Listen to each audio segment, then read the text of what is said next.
Good evening, guys, and welcome to Saturday night.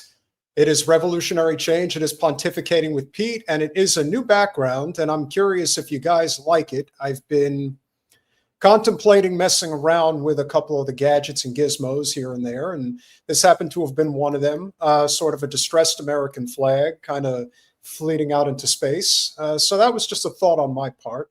I welcome the feedback from the audience. If you guys prefer the blurred background, that is my apartment, or if you like this little bit more new wave type style, I get a no, I get a yes, I get a no, I get no. I'm getting a mix of yes and no. I'm not getting a consensus, which is okay. I guess it's better than nothing. I could always change. No, I mean it is kind of an upside down American flag. So yeah, it's okay. No, now it's MAGA. Now it's MAGA, David. That's what I'm getting. Well, the truth is that I do have a bookshelf. I just don't have it at an angle that I could use it. At least I don't think I can. It's a little weird how it's set up here, where I don't have an outlet close enough where I can have the light that can show my bookshelf. I do have one. And of course, Jen hates my background because she hates the American flag. That's okay. I think that the flag can represent a lot of different things. Of course, our flag does not represent. Yeah, of course. I already made it a point to say that you don't like it, Jen. You don't have to put it front and center to let everybody know how much you don't like it. Arlene doesn't like it. Grizzly doesn't like it. Doesn't look good, Peter. It obscures part of my head. It does? I don't know. I don't know if we can do a poll here. More like smagma.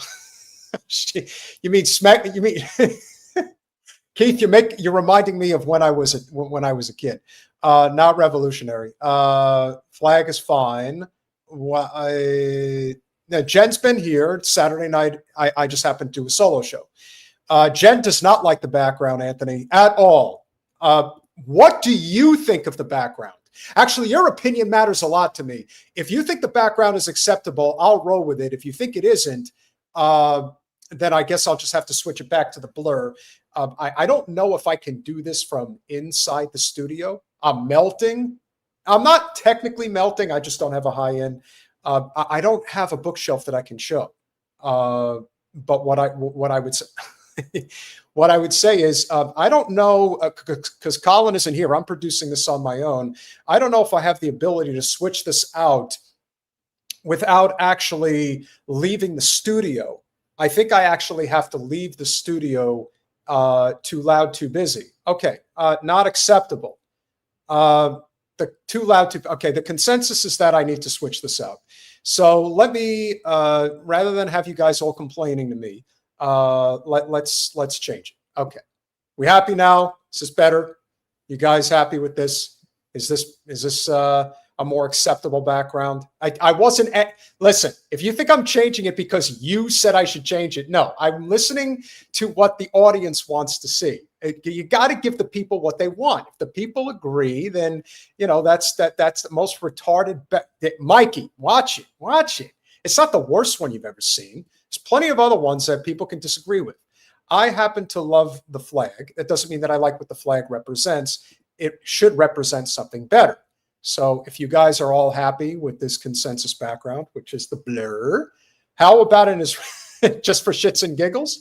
Well, since you brought it up, that is where we're going to start this evening. Now, we obviously have a lot of big stories to get to, but there is one that I am giving to you guys as an exclusive that you probably are not familiar with. And so Zoran becomes the mayor of New York City, and immediately the Zionists are up in arms, very unhappy, and they are demanding not only change, but they are suggesting that all hell is going to break loose on this country, or particularly Jews in this country, because fear-mongering is what they do best. And so we have another synagogue in New York City that is doing the fear-mongering to the best of their ability. And if you guys are new here or you're just checking in, please smash that like button. Please share the stream. Let's get this out to as many people as possible. We've got a lot of great stories to cover this evening. We're very appreciative that you're all here. And it's going to be a great evening. But where we are going to start, as I mentioned, Zohran Mamdani has not only become the mayor of New York City, but he is off and running, apparently. Now, we'll see what happens once it ultimately comes to pass. But from the New York Post, Israeli firms boost New York's economy by as much as 13.3 billion with a B in last year's numbers alone. And these firms, fueled by as many as 60,000 jobs. So you want to talk about an infiltration or an infestation, as Jen likes to say, within the economy. Now, according to reports, it's not official yet because remember, not until New Year's does Zohran officially take the reins of New York City. But it is been suggested and reported that from newly leaked documents to the general, New York City Mayor-elect Zohran Mamdani plans to terminate all city contracts with companies tied to Israel and pull city funds from banks that finance the Jewish state. You're talking billions of dollars on the line here. And as much as I can say that there are multiple reasons why the consensus was against Zohran becoming mayor of New York City, this probably as much as any reason is why they could not allow him to win. And they did everything they could within their capacity to stop him from winning. This isn't about the Jews are in danger. No, it's about Zionist Jewish money that's in danger. See, a lot of that money moves through Wall Street, and they want to make sure that their precious little nest egg that is the Zio genocidal state doesn't get touched. And they know that if Cuomo had gotten in there, nothing would have changed. Status quo all the way. But Zohran, he's going to disappoint. He's going to elate. He's going to do a few things in between. But if he keeps his word on this, I thought it was big enough that he won on the back of saying, I'm not on board with Israel. If he actually goes for the throat of their financial baseline within this entire country, well, then he better have the best Secret Service around, because that's when his life is going to be in danger. It's going to be in danger already, just from this report being announced.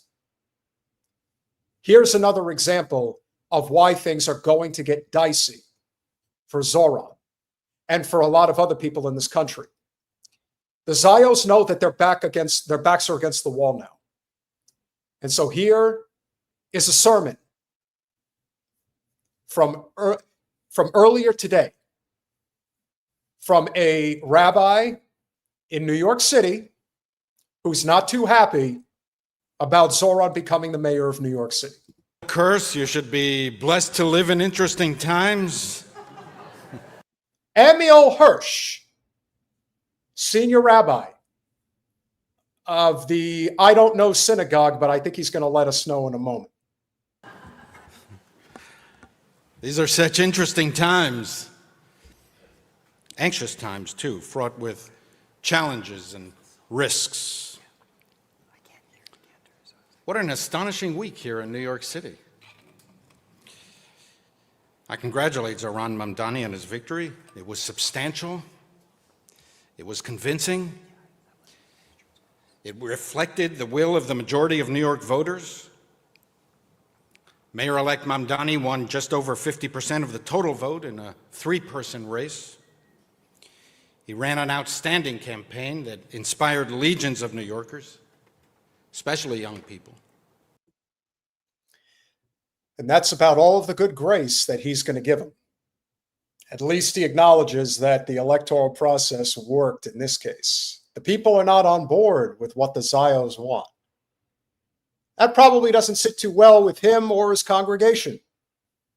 But nevertheless, he's got quite a sermon to deliver. Obviously, we're not going to cover all of it, but we're going to cover the most important parts of it.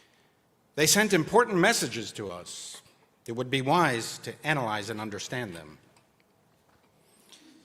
It was quite a remarkable achievement in at least 3 ways. Mr. Mamdani has practically no managerial experience. So, of course, he wants to go right for the, oh, he doesn't have any experience, so let me give him a nice little kneecap about, hey, how the hell are you going to do the job? You are just a novice. Many elected officials were novices over the course of time, and they learned. Better to have somebody who isn't experienced, who's not corrupt, than to have someone who is experienced and is very corrupt. And was nonetheless elected to manage what may be the most complicated political bureaucracy in the entire country. He's a socialist in the most capitalistic city in the history of civilization, and he's an anti-Zionist. Sounds to me like pretty positive qualities if you're going to elect a mayor to try to turn things around in an unlivable, unbelievably expensive city. I know he's trying to deliver these statements as some type of a gotcha, but I highly doubt that anyone outside of what is officially known as, ladies and gentlemen, the Stephen Wise Free Synagogue. Stephen Wise Free Synagogue. This is located on the Upper West Side of Manhattan. So not much of a surprise in terms of who this audience is placating towards. It wouldn't surprise me if Jerry Seinfeld went to this synagogue. In the most Jewishly populated city in the world, there are more Jews who live in New York than Jerusalem. I uphold and honor the democratic process. And therefore, if the mayor-elect reaches out to me, either in my capacity as the senior rabbi of the Stephen Wise Free Synagogue or in my role as the president of the New York Board of Rabbis, of course, I will readily engage in dialogue and offer my support wherever possible. Well, he's not going to offer any support. He may offer his criticism, among other things. You know, the one thing about not just liberal Zionists, but just Zionists or just liberals in general, especially wealthy liberals, they constantly love to talk about their credentials. As the president of the Board of Rabbis of New York City and as the leading rabbi in this particular congregation, I welcome the mayor to reach out to me for guidance and counsel. I probably would avoid this guy if I were you, Zoran. Just a thought. If he's a good mayor, it will redound to the benefit of all New Yorkers. This synagogue has been a beacon of human dignity for over a century, and from the outset recognized that engagement in the public sphere is necessary in order to advance Judaism's moral aspirations. In addition to founding this, the Free Synagogue, Rabbi Wise co-founded the NAACP, the ACLU, and was a formidable defender of labor unions and workers' rights. He offered his cooperation to local and national political leaders wherever he or they felt that he could make a difference. And we will too. Rabbi Wise was also the leading Zionist of American Jewry during the entire first half of the 20th century. His liberal worldview was no impediment to his Zionist commitments, the opposite. It was because he was a liberal that he became a fierce defender of the right of the Jewish people to a national home in its national homeland. Now, of course, the critical point here that doesn't get mentioned, that I pointed out recently in a clip that we're going to play that will drop in the next day or so regarding Woody Allen from the 1960s. They don't regard Palestinians as people, just call them Arabs, lesser than. So when this liberal Zio is talking about the homeland of the Jews, which is a non-starter, there is this complete disregard of the humanity of the Palestinians. But because he's a liberal Zio, he doesn't do it with coercive language. He doesn't say the type of anti-human, sadistic, coded language that the likes of Randy Fine and even Ben Shapiro and many others like to use. He tries to be diplomatic in his inhumanity, but it gets worse. This was no contradiction in his eyes. To the contrary, Zionism constituted an extension of his universal values, not their negation. It was the fulfillment of the liberal dream of self-determination that applied equally to Jews. You cannot fight for the liberation of nations and exclude only the Jewish nation, Rabbi Wise preached. The struggle for human dignity applied to Jews as well. The right of peoples to live free applied to Jews as well. And thus, Rabbi Wise contended vigorously with anti-Zionists, both within and without the Jewish community, and so will we. Rabbi Wise loved the Jewish people with all his heart and with all his soul, and ferociously defended the security and dignity of American and world Jewry. Oh, he just kind of lays it right out there, doesn't he? And you wonder why the likes of Nick Fuentes are gaining so much momentum at a fever pitch right now. Just remember, guys, I found this myself. This is not a clip that's circulating online. So you're getting kind of an exclusive here. But this is what they sell to their congregation. Who's messing with my video?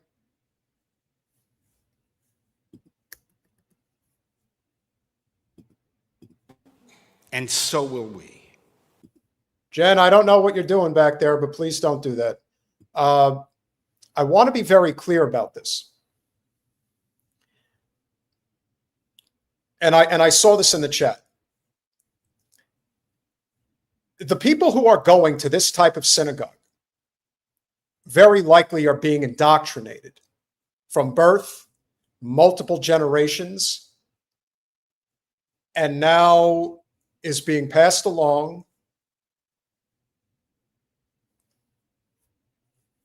Hey, whatever, let them call it.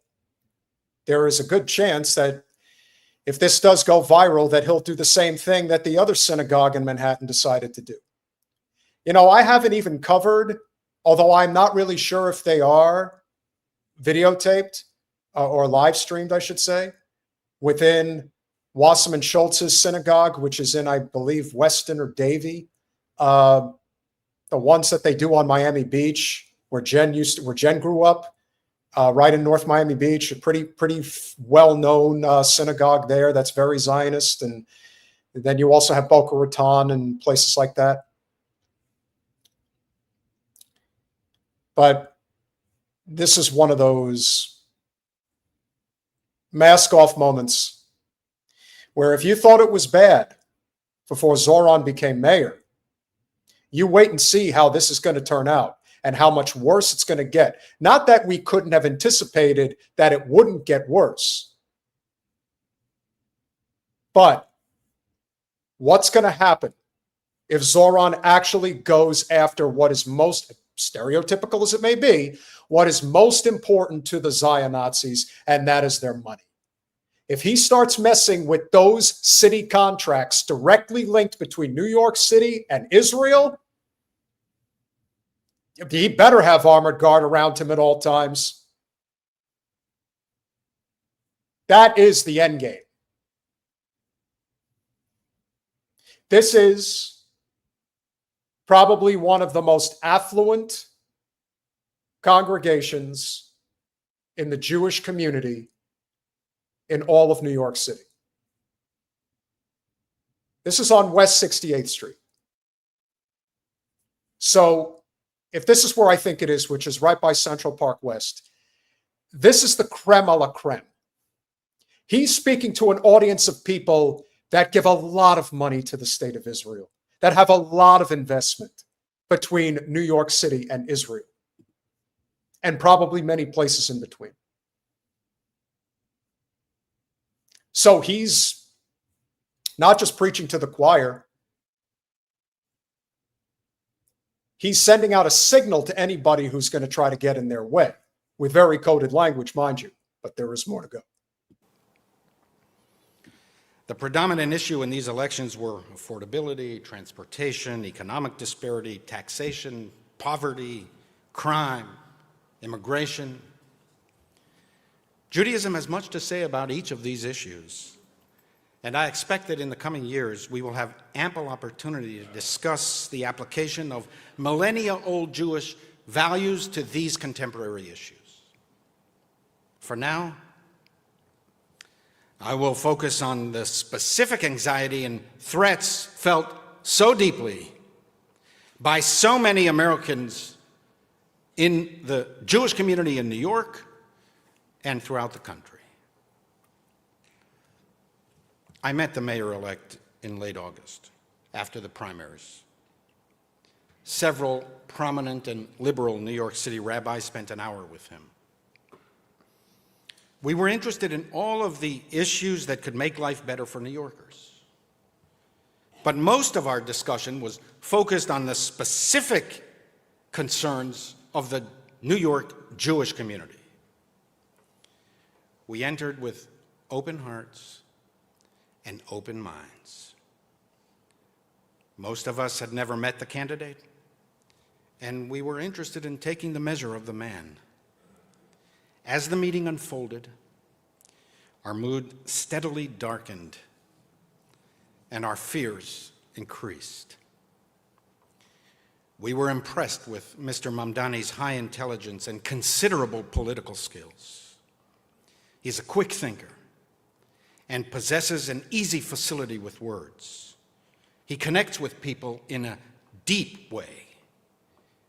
And it was these very political skills that heightened our anxiety. Zohran Mamdani is an ideologically committed, dogmatic opponent of the Zionist idea. That's probably the biggest reason why he got over 100,000 volunteers in the New York metropolitan area to volunteer their time for his campaign. That's the biggest reason. I mean, certainly there were others. The fact that he isn't corrupted by corporate special interest money. The fact that he is a sympathetic figure. He genuinely comes off as someone who cares for the least of these.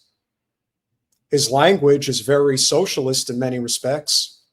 Not that I agree with all of it by any stretch, but I know he's a good dude. He definitely strikes me as somebody who is smooth and even shrewd, but he's shrewd in a good way because he knows how to make it through the trials and tribulations of becoming a political powerhouse, which he now certainly is, and then some.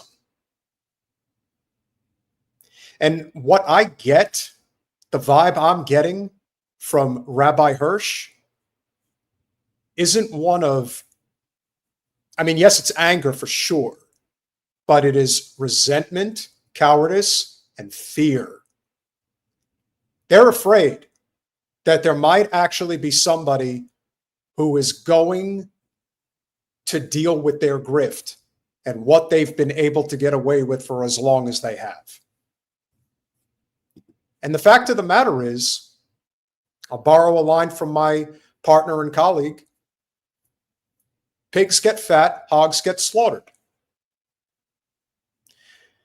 I've often pointed out that Zios are never told no, especially the ones that have money and power, real money and power, like this guy and his congregation.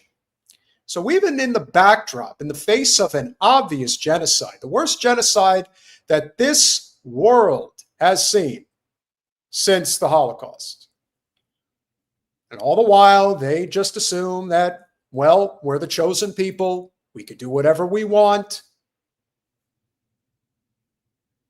Not anymore, you can't.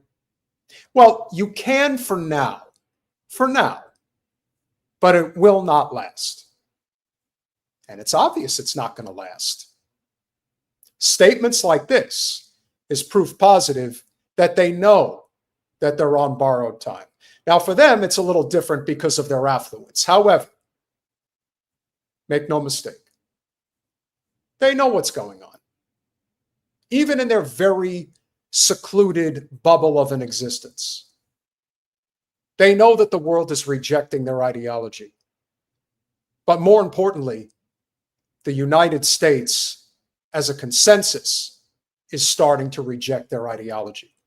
And when we get committed to making change, amazingly enough, in the United States, it changes pretty quickly. He is not simply a critic of Israel. Policy differences are central to democratic discourse and entirely legitimate. No country and no government are beyond criticism, even harsh, even unfair criticism. It's a false accusation, a red herring to accuse Israel supporters of castigating critics of Israeli government policy as anti-Semitic. It is not true. Jews themselves are Israel's fiercest critics. But Mayor-elect Mamdani does not believe in coexistence. He does not believe in two states for two peoples. That's because it is one state, because it is not a state that belongs to you. You committed genocide and apartheid, and you stole it. Multiple generations. And river upon river to the sea of blood of Palestinian children and then some. And I guarantee that this synagogue is a major financial contributor to the genocidal cause of Israel. So this man is projecting, like most Zionazis tend to do. They say, versus what they do, their concerns are an illusion compared to reality. But as I've stated, they do see themselves as superior. And by that metric, they cannot see the reality of their failed ideology. To unsee it is to not live in the very comfortable, affluent existence that they have insulated themselves in for the past 3 generations. But that's about to change. His opposition to Israel is existential. He believes that Israel has no right to exist at all as a Jewish state in any territory. Correct. It doesn't. This, of course, is the position of Israel's most implacable foes. It is the ideology of Hamas, Hezbollah, Iran, and their supporters in the West. Nice little dig there. Hamas, Hezbollah, Iran, and their supporters, sympathizers, if you will, in the West, i.e., the people who do not support us in the United States of America, of which there's a hell of a lot more of them than there are of you, especially now. Oh boy. Buckle up, Buttercup. Reason this talented politician with such impressive verbal skills has been unable to convincingly explain away his support for the refrains, globalize the Intifada, free Palestine, from the river to the sea. So they're still going with that bullshit. Still going with it. Still trying to sell it. No matter how much the wheels are turning in the other direction. Rabbi Hirsch, you're all alone. Well, you're not all alone, but you're kind of all alone. And this is not going to end well. The one time in this entire sermon, he mentions the Palestinians. He mentions it in a derogatory fashion.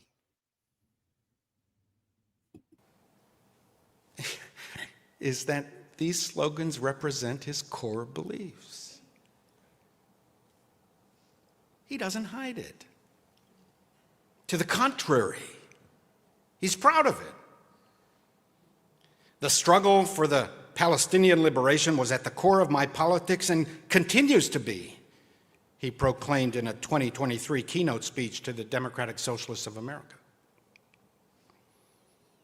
None of this is about coexistence.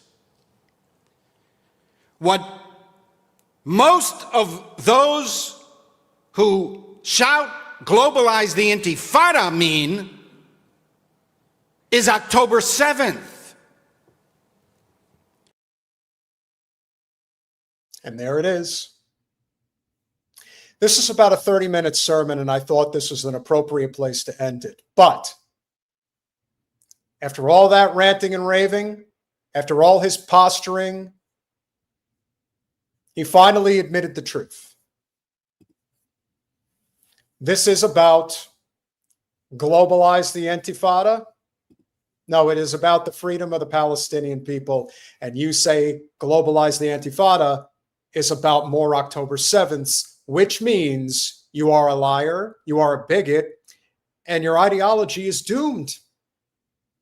And perhaps so are you and your tribal morons that think that you're going to continue to hold this country hostage with your attachment to this genocidal state. I got news for you. You've been at the top for a while, but all empires tend to collapse. Now, is the United States as a whole going to collapse? It will if we continue to allow this to go on.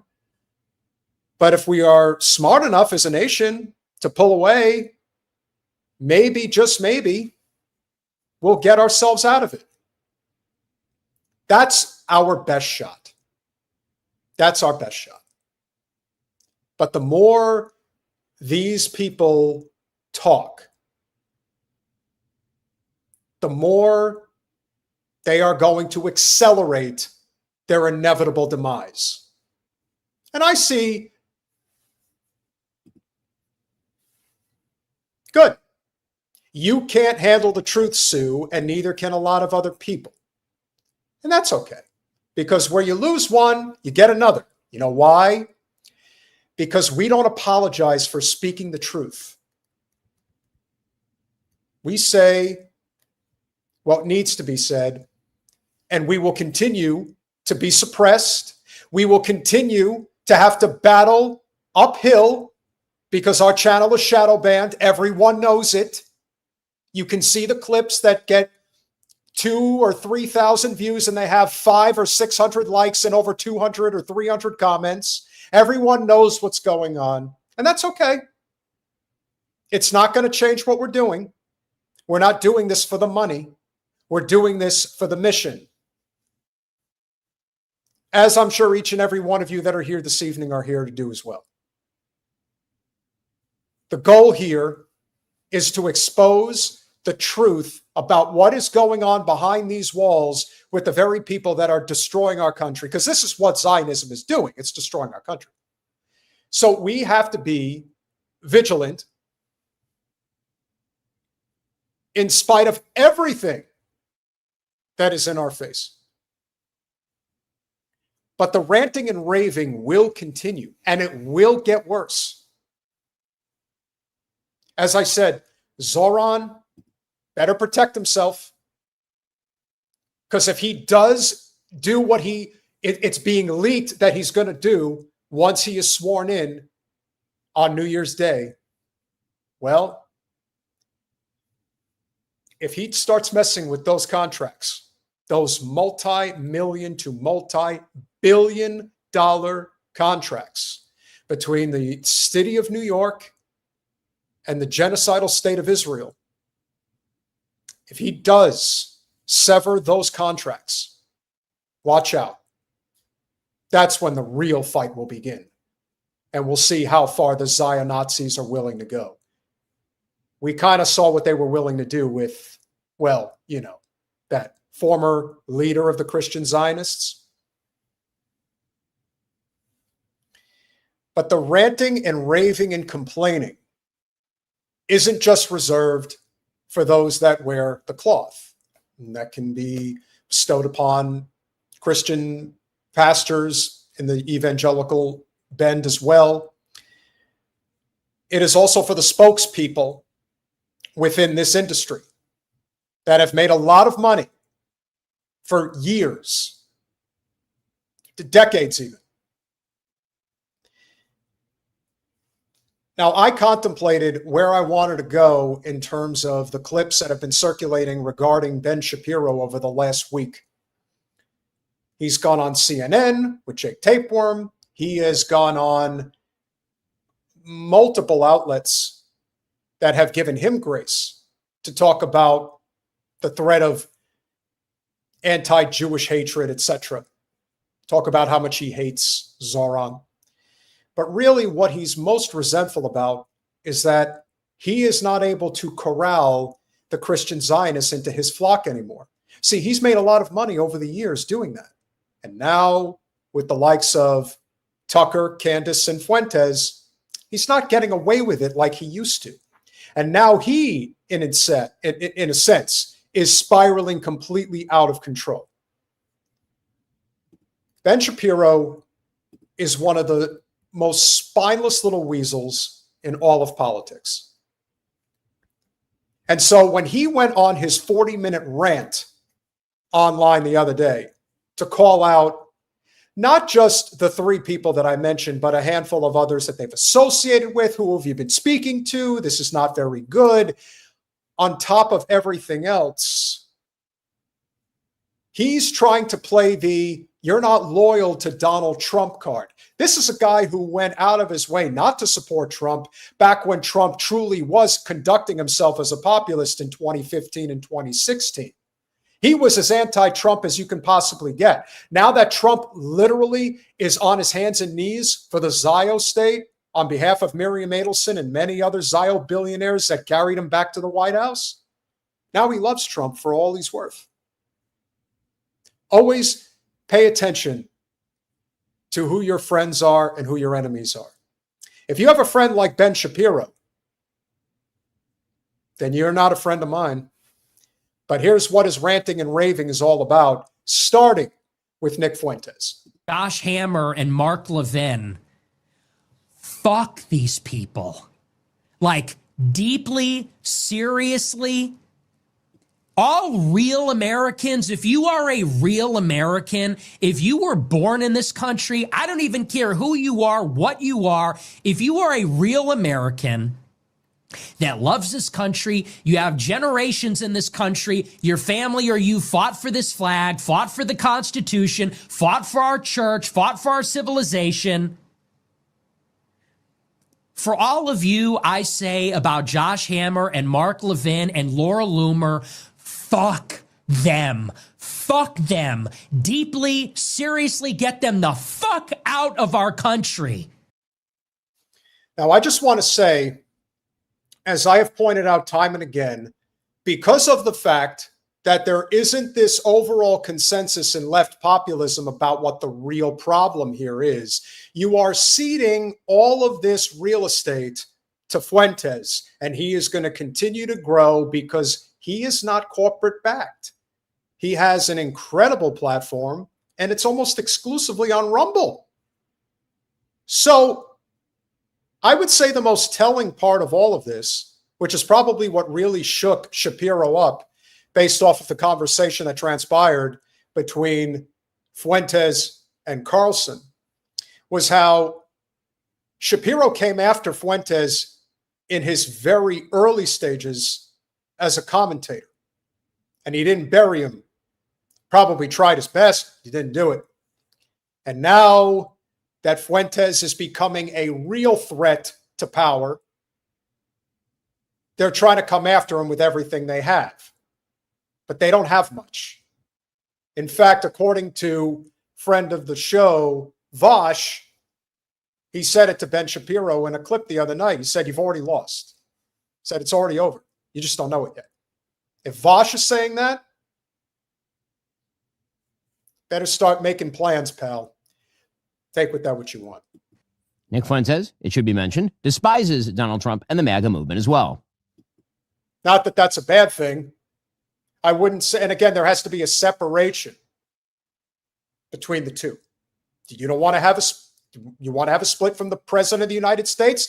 You know, you constantly hear and have heard nonstop for the past how many fucking years from every blue, no matter who, blue MAGA sycophant that's out there about how no one questions their dear leader Trump. And what we have seen over the past less than a year is that, oh, we're not on board with this shit. This is not what we signed up for. And yet you still see people out there on their hands and knees for the Democrats. You see Pete Buttigieg lauding the two CIA agents that they just elected into the governorship in New Jersey and Virginia. But not a word about Zoran winning the mayoral race.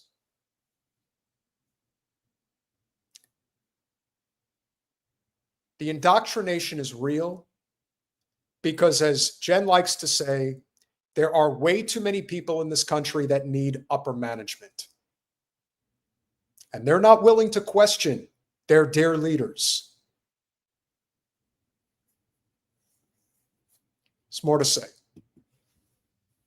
Fuck you. Fuck you. You suck. You are fat. You are a joke. You are stupid. You are not funny. You are not as smart as you think you are.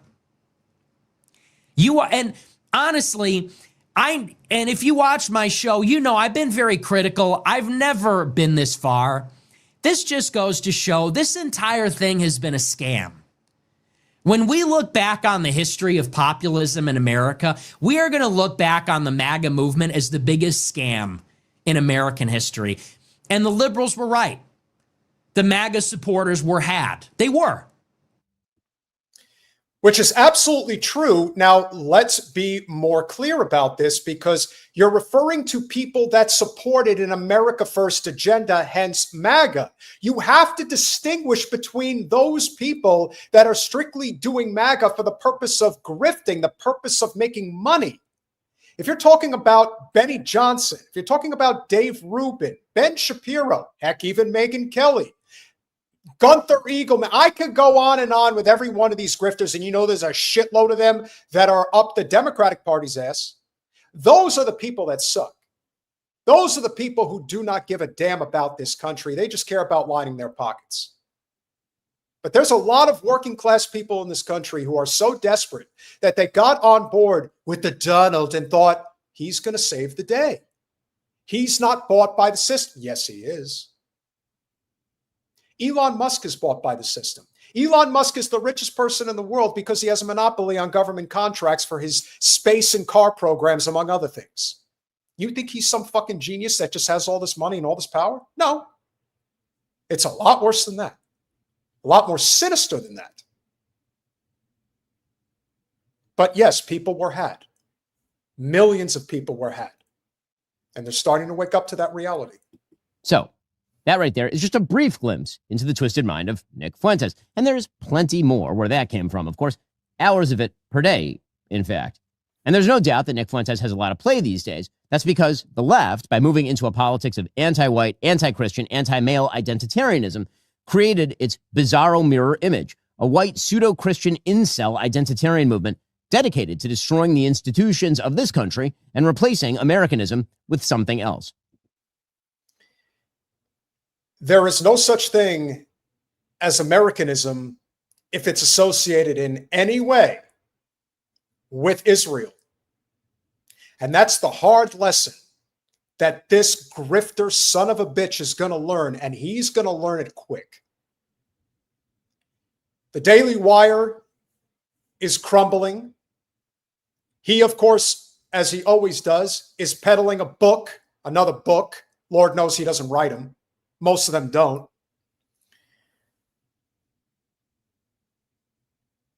He's scared. And he should be. He's one of those people. I personally would drop him in The Hague. I know some people want to drop him in the middle of Gaza and let the chips fall where they're going to fall. But he is a really sinister, evil bastard. And he's such a little whiny bitch. But there's more. Nick Fuentes' philosophy is not fully formed. It's an incoherent stew of malignity. But that's where Tucker Carlson enters the story.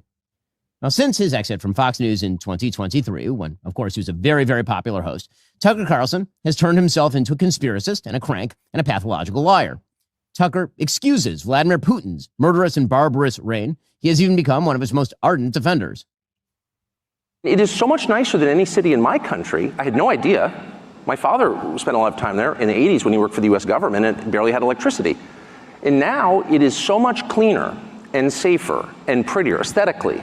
Its architecture, its food, its service, than any country, city in the United States that you have to, and this is non-ideological, how did that happen? How did that happen?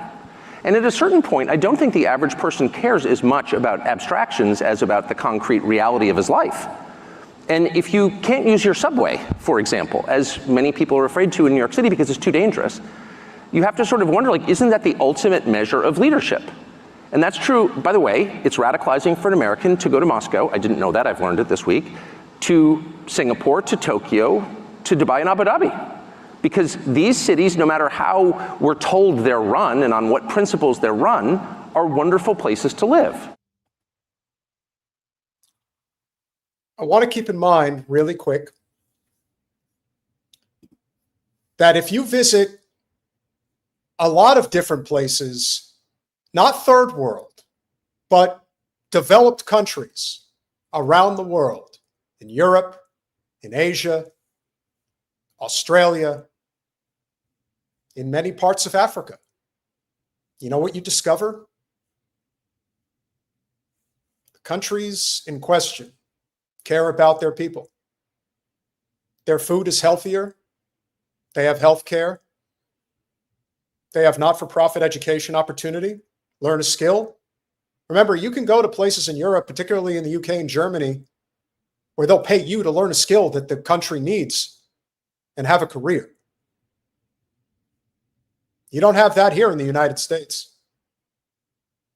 And the average supermarket that you go into, if it isn't a high-end one like Sprouts or even Trader Joe's,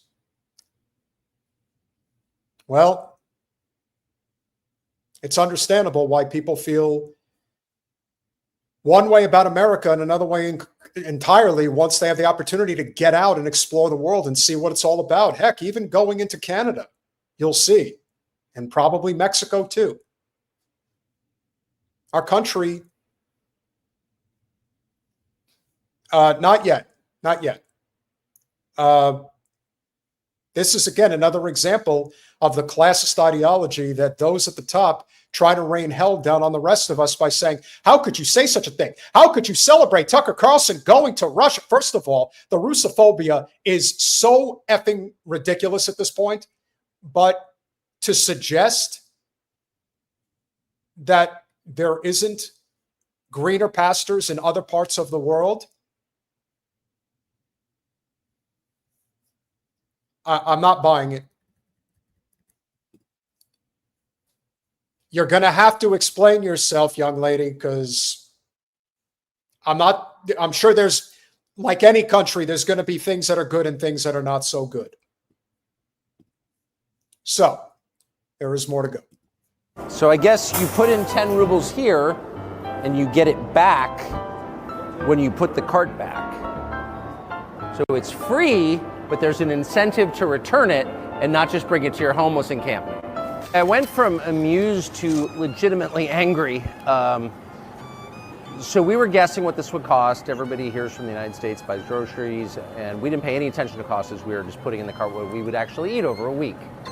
And we all came in around $400, about $400. It was $104 US here. And that's when you start to realize that ideology maybe doesn't matter as much as you thought, corruption. If you take people's standard of living and you tank it through filth and crime and inflation, and they literally can't buy the groceries they want, at that point, maybe it matters less what you say or whether you're a good person or a bad person. You're wrecking people's lives in their country, and that's what our leaders have done to us. Who is this Tucker Carlson, I ask? Who is Marjorie Taylor Greene? I'll tell you who I think they are. I think that they are still right populists for sure, to be fair. However, what I think is crystal clear is that they, as much as anyone with real power and influence, understand the fragility of the situation that this country is in right now. And they're sounding the alarm as loudly and as clearly as they can to let people know that things are not only bad, but we can assure you that it isn't a situation that can't be rectified. Other parts of the world understand how it's done. Our system has completely run its course in its current state. And so while I caught our good friend who says that Russia is not all it's cracked up to be, I'm sure it isn't. I'm sure there are better examples than Russia. But it's just one example in how we do not do business here in the States the way that we are capable of, because the system's broken. This current system is broken beyond repair. We need something else, and quick. When Tucker Carlson interviewed Vladimir Putin, by the way, Vladimir Putin was so amused by Tucker Carlson's easy questioning that he actually mocked him. Tucker Carlson has massaged the Iranian dictatorship and admitted to not asking any difficult questions of the president of that dictatorship. The interview is limited by a couple of factors. One, it was done by remote through a translator. That's always awkward. For another, I don't speak Persian. And there are all kinds of questions that I didn't ask the president of Iran, particularly questions to which I knew I could not get an honest answer, such as, was your nuclear program totally disabled by the bombing campaign by the U.S. government a week and a half ago? There's no chance he's going to answer that question honestly. I didn't bother to ask it. The answer, in fact, from an American perspective, even from the CIA's perspective, is unknowable. Tucker bizarrely worships at the altar of Qatar. They're mad at you because you don't put your parents in some institution. Maybe they're trying to break up your families. Well, it can be a reason. Honestly, I don't know what is really the purpose behind this, but we see that, you know, a lot of things that are happening are attacks on humanity in general. It's when you lose the family value, when you lose the connection between the family themselves, you will lose the connection between the people. I really don't understand what he's trying to point out here. If anything, he's making Qatar look kind of endearing, even though I don't trust them. But this is a good point. Because again, it's the whole concept of, well, Qatar is funding Hamas, and that's all that really matters. Same with Hezbollah. But again, the genocidal state of Israel stands, and that is why they are doing what they're doing. They don't want them there. Neither do we.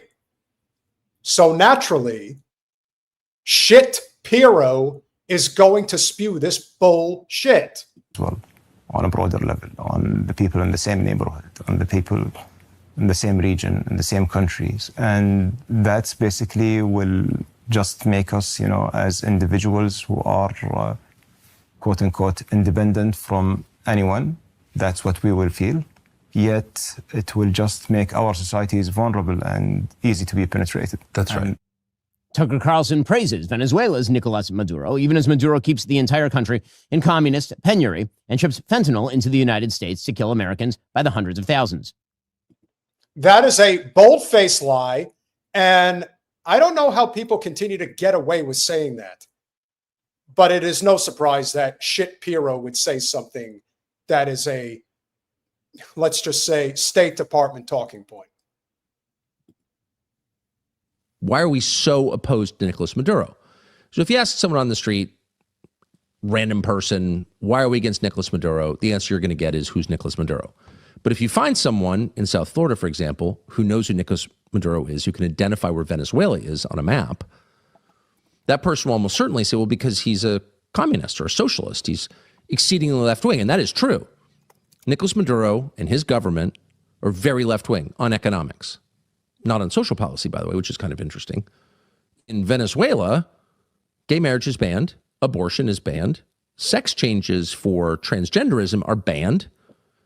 It's one of the very few countries in the entire hemisphere with those policies. It is on social policy, not defending the regime, just saying, one of the most conservative countries in North or South or Central America. Here's the most important thing to know about Venezuela. And I will continue to point out how every single problem that exists in the world, overwhelmingly, maybe rarely, but overwhelmingly, in almost every case, it has to do with the fact that it is related in some way, shape, or form to money and power. And in the case of Venezuela, they have the largest supply of crude oil in the world under their soil, about 25% on the entire planet. And President Maduro does not want to do business with the United States. And he is backed by both China and Russia.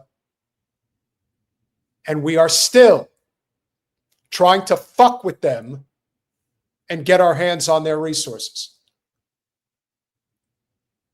Much like when Pelosi went over to Taiwan and created an international incident, well, Trump is doing the exact same thing with blowing up these boats, because we all know what they're trying to do. They're trying to force out Maduro, put in their puppet president, take control of the crude oil supply that's worth trillions of dollars. That's it. Anything to the contrary is a distraction. Only El Salvador really comes close. Tucker Carlson glosses Hamas, the genocidal jihadi group behind October 7th, as a political organization. You can't claim that they're in Hamas while simultaneously claiming that Hamas is a group of jihadis. They're Islamic extremists, which they also claim constantly, which I don't know if that's true, by the way. It seems more like a political organization, but whatever it is, they're telling us constantly they're Al-Qaeda. Tucker Carlson has attacked President Trump as a cover-up artist for sex trafficker Jeffrey Epstein on behalf of Israel. Yes. Yes. Maybe the most prophetic thing you've said, and you're saying it in the context of it's a lie. Is that what you're saying, Lil Ben? Shapiro? One more time. Organization. You can't claim that they're in Hamas while simultaneously claiming that Hamas is a group of jihadis. They're Islamic extremists, which they also claim constantly, which I don't know if that's true, by the way. It seems more like a political organization, but whatever it is, they're telling us constantly they're Al-Qaeda. Tucker Carlson has attacked President Trump as a cover-up artist for sex trafficker Jeffrey Epstein on behalf of Israel and Mossad. I don't know how that little snippet is not clipped, replayed, and sent everywhere. There's a lot of things that you can say that still have plausible deniability in the political arena. But at this point, if you think that there isn't a cover-up of the highest level when it comes to the Epstein files, it is being perpetrated by the President of the United States on behalf of Israel. Why? How do I have proof? You have a congresswoman that was elected over almost 2 months ago, and they still won't seat her Why? Because she apparently would be the deciding vote to get the Epstein files released. What are they going to do? Keep her out of Congress forever? This is gone so beyond the pale at this point. Just remember, folks, Lil Ben Shapiro is a genocidal, pedophile cover-up scam artist of the worst kind. Making sure, of course, never to mention President Trump's name, because, of course, Tucker's a coward. And moreover, it's extremely obvious to anyone who watches that this guy had direct connections to a foreign government. Now, no one's allowed to say that that foreign government is Israel because we have been somehow cowed into thinking that that's naughty. There is nothing wrong with saying that. There is nothing hateful about saying that. Tucker Carlson has stated that President Trump has undermined America First and MAGA by attacking Iran, giving in to neocon ghouls like Mark Levin, while also idiotically arguing that President Trump striking Iran's nuclear facilities would lead to World War III.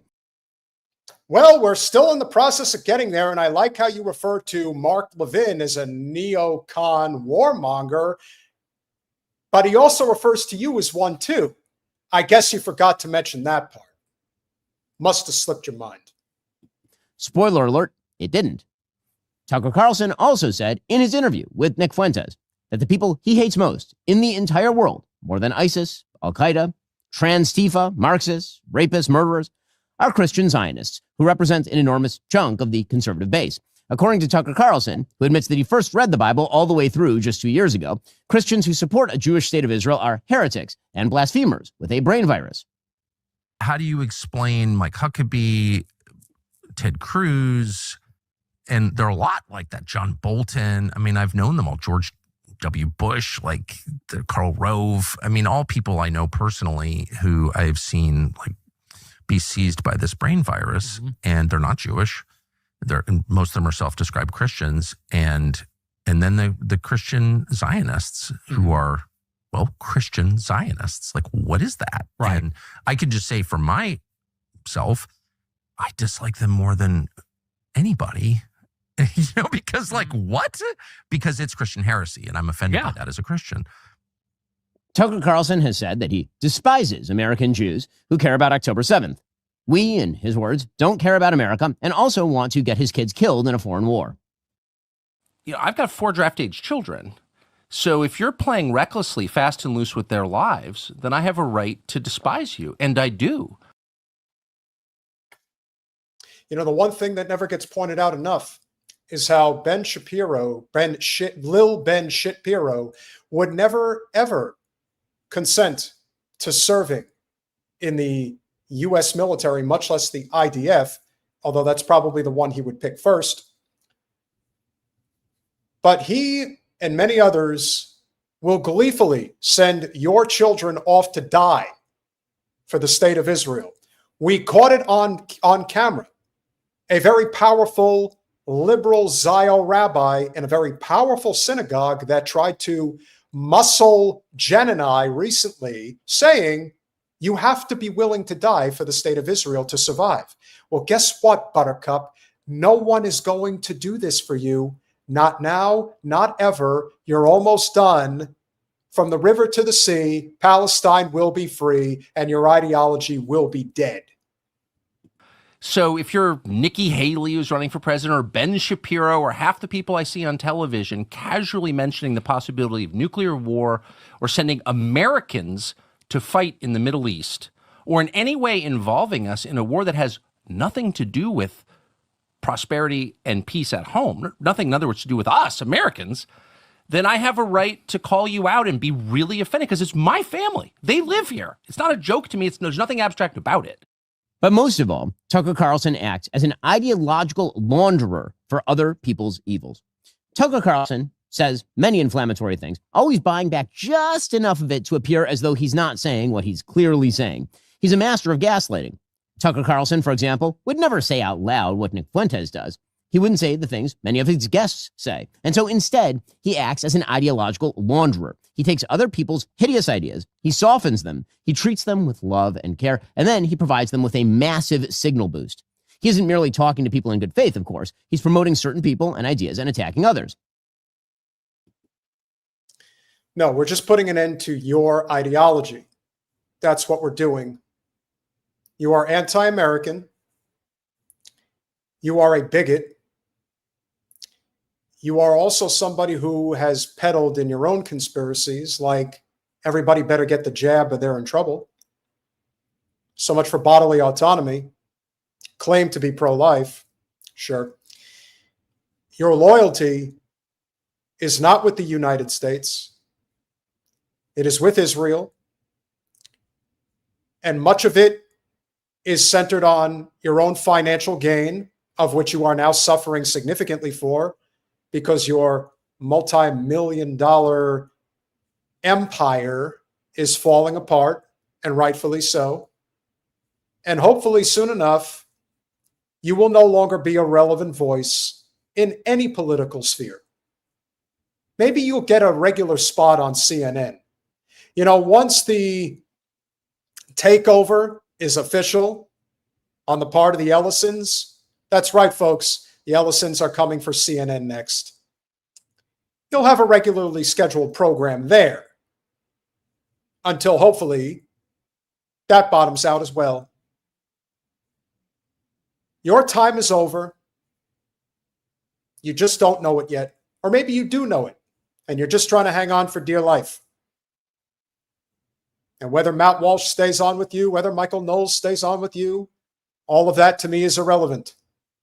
What is relevant is that the world as a whole consensus sees you for what you are, sees what you've done, sees how you've profited, see how you've sent so many innocent people, especially innocent children, to their deaths by supporting this genocide for the past 2 years.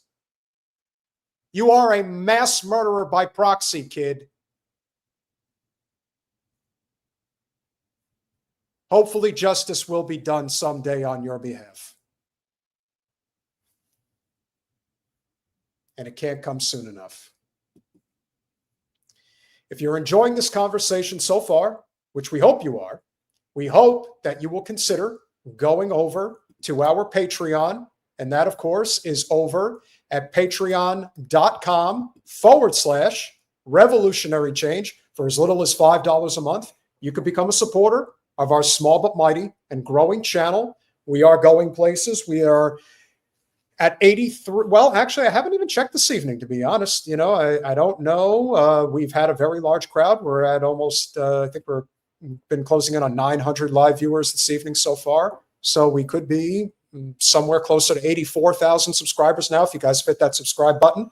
Only 466 of you have hit that like button. I certainly hope that you will consider hitting that like button. Actually, excuse me, we've gone, we're now at 83,588 subscribers. So if you are so inclined, any contribution obviously goes a long way. Let's kick things off. Connor Mahoney, fellow Irishman, welcome to the club. Thank you for becoming a YouTube member. Jim Talib, one of our favorites. Thank you for contributing the $5 super sticker. Chip Walter, thank you for the $5. Thank you for keeping the fight alive. Hey, man. That's what we're here for. You know, it's a dirty job, but somebody's got to do it. So I am content to continue to fight the good fight on behalf of each and every one of you. And we are very appreciative that you are here and contributing as well. Nawal Najir, thank you for the $9.99. This is for Sue. Keep going, Peter. We love you. We appreciate you too, my friend. Thank you very much. Listen, when you get to, and I've explained this to Jen, when the channel gets this big, when this many people are watching at any given moment, the thousands that will ultimately see the stream, you are going to have Zionazis that are going to find their way here and try to give us the business. Okay, that means we're doing something right. Just like many of you who are seeing ads over the course of the stream, what are you typically seeing? You're seeing ads for Israel.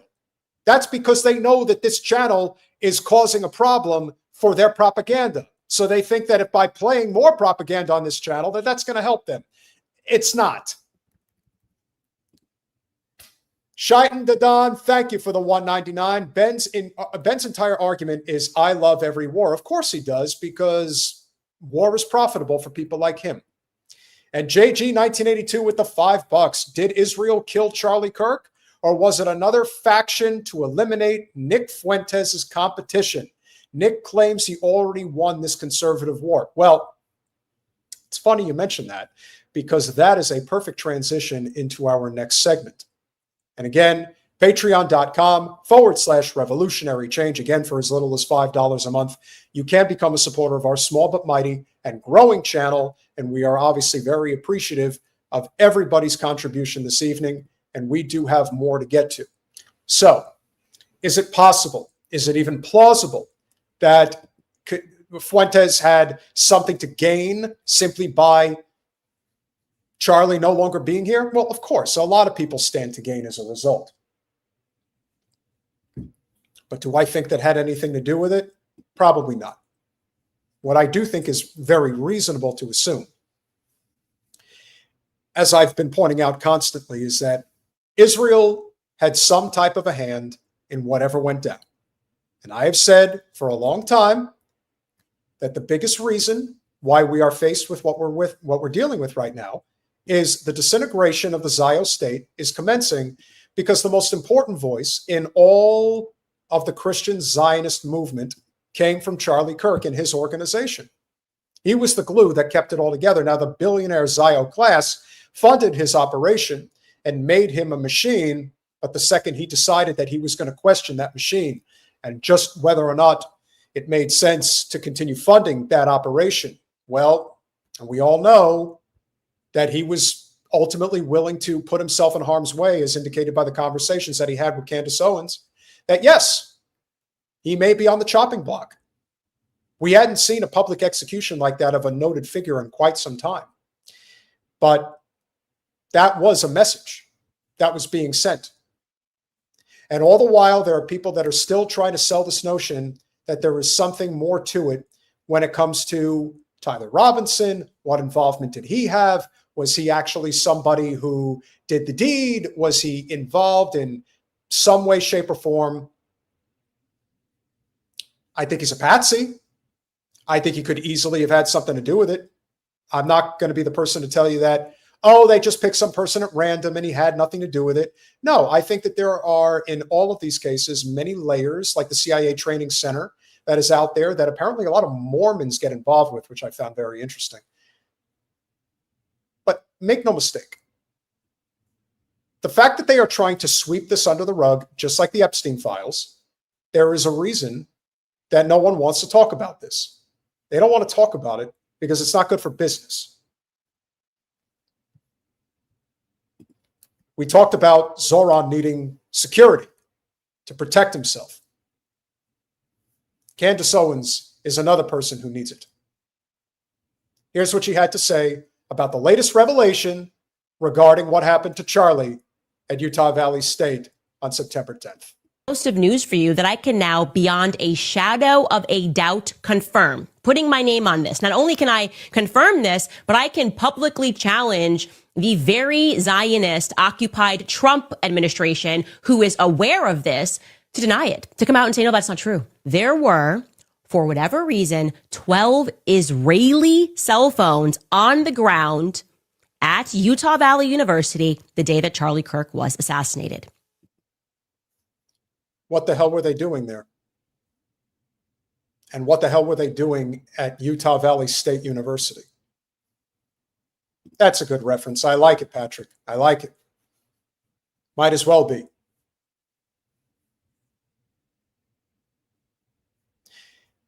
You know, they say that Tucker is intelligence, and he probably is. Is Candace intelligence? I don't know, but I'm sure she has connections to intelligence, and that's how she gets this information. That, without question, I believe is real.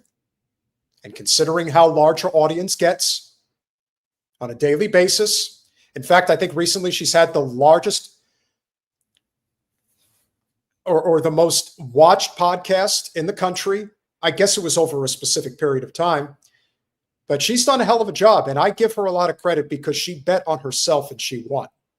There are a lot of people like Michael Knowles and Matt Walsh who are not willing to leave the Daily Wire because they don't believe in themselves, because they know what they have been given is a platform by Ben Shapiro and Jeremy Boring. And that's why he's that's why they are where they are.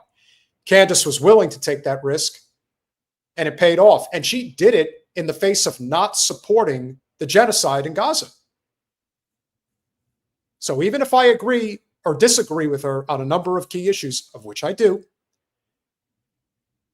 respect for saying what needs to be said, especially on this. This has completely spooked the people that are very high up in government. Now, to be clear, I don't mean that there were 12 VPNs that were switched and routed through Israel on that day. I mean that there were 12 personal cell phone accounts that were opened in Israel, and they were on the ground on September 10th at Utah Valley University when Charlie was shot. Now, the NSA knows this. Kash Patel knows this. People in the current administration know this, and they are desperate for some reason to stop that information from being released to the public. Why? Because they're the most transparent administration ever? Is that why? Is this like Jeffrey Epstein transparency that we're getting? Because that's what it feels like. It always seems that on the topic of this one nation that's only the size of New Jersey and has done nothing wrong ever and was truly the greatest friend to Charlie right up until the very end, never put any pressure on him, suddenly everybody abandoned their values. You know, I hate the fact that I have to constantly hear that the size of Israel is the size of my home state of New Jersey. I also love hearing the "we did nothing wrong," and of course, leave that to Randy Fine, who says we've been kicked out of 109 countries and we never did a thing wrong for that to happen. Like our good friend Rothbone likes to say, the Zio state is going through a speed run into irrelevance as we speak. True friends of Charlie Kirk, right? Standing on that stage, giving him a speech, hiding this. Now, what would be the reason that they wanted to keep that information under wraps? And why does it have people at the very top spooked? If there's nothing to hide, then there's nothing to hide. Now, let's play devil's advocate. And to be clear, we are now advocating for the devil when we do this. Maybe the cell phones belonged to some exchange students. It's possible. Maybe 12 Israelis were touring UVU on that day because, I don't know, Utah Valley University is a place where they maybe wanted to attend in the future. Maybe 12 American students had Israeli-based cell phones because they had just come back from a summer abroad program and they wanted to keep their Israeli cell phones running when they got back home to Utah. I don't know, but I'd like to know.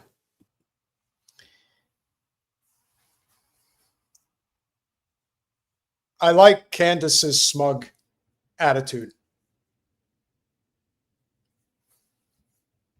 Let's get a few more likes, ladies and gentlemen, if we can. We have over 800 people watching. Let's see if we can get to 1,000 likes before the stream ends tonight.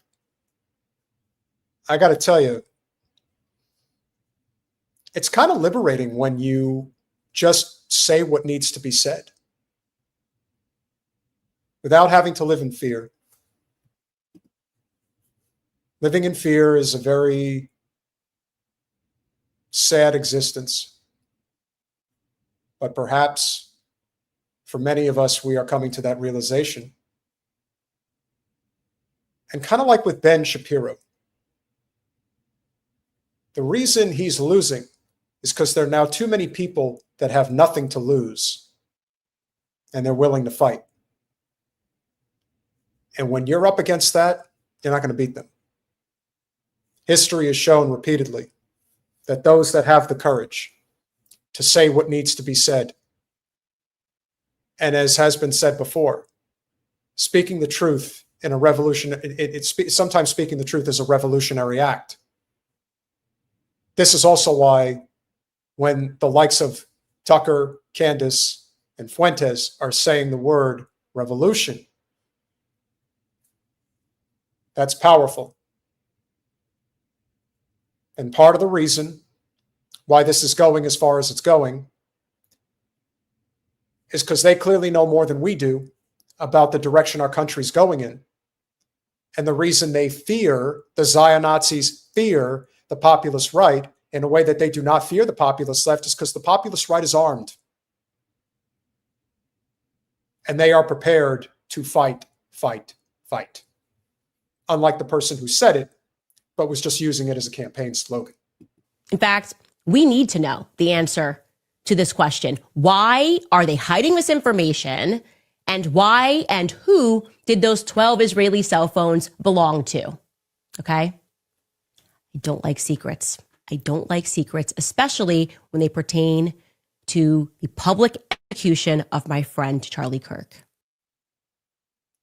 I tell you, she is fighting for Charlie in a way that no one else is fighting for him, including his wife. I'm going to keep pointing that out. And we'll get to that juxtaposition in a minute. But I think for many of you that have been following the media stories this week, Candace was invited to sit down with some lady named Ellie Reeve, I think is how you say her name. And for this interview, they decided that they were going to, or that she was going to try to corner Candace and make her fidget or try to get her to say that, oh, you're equating the Jews.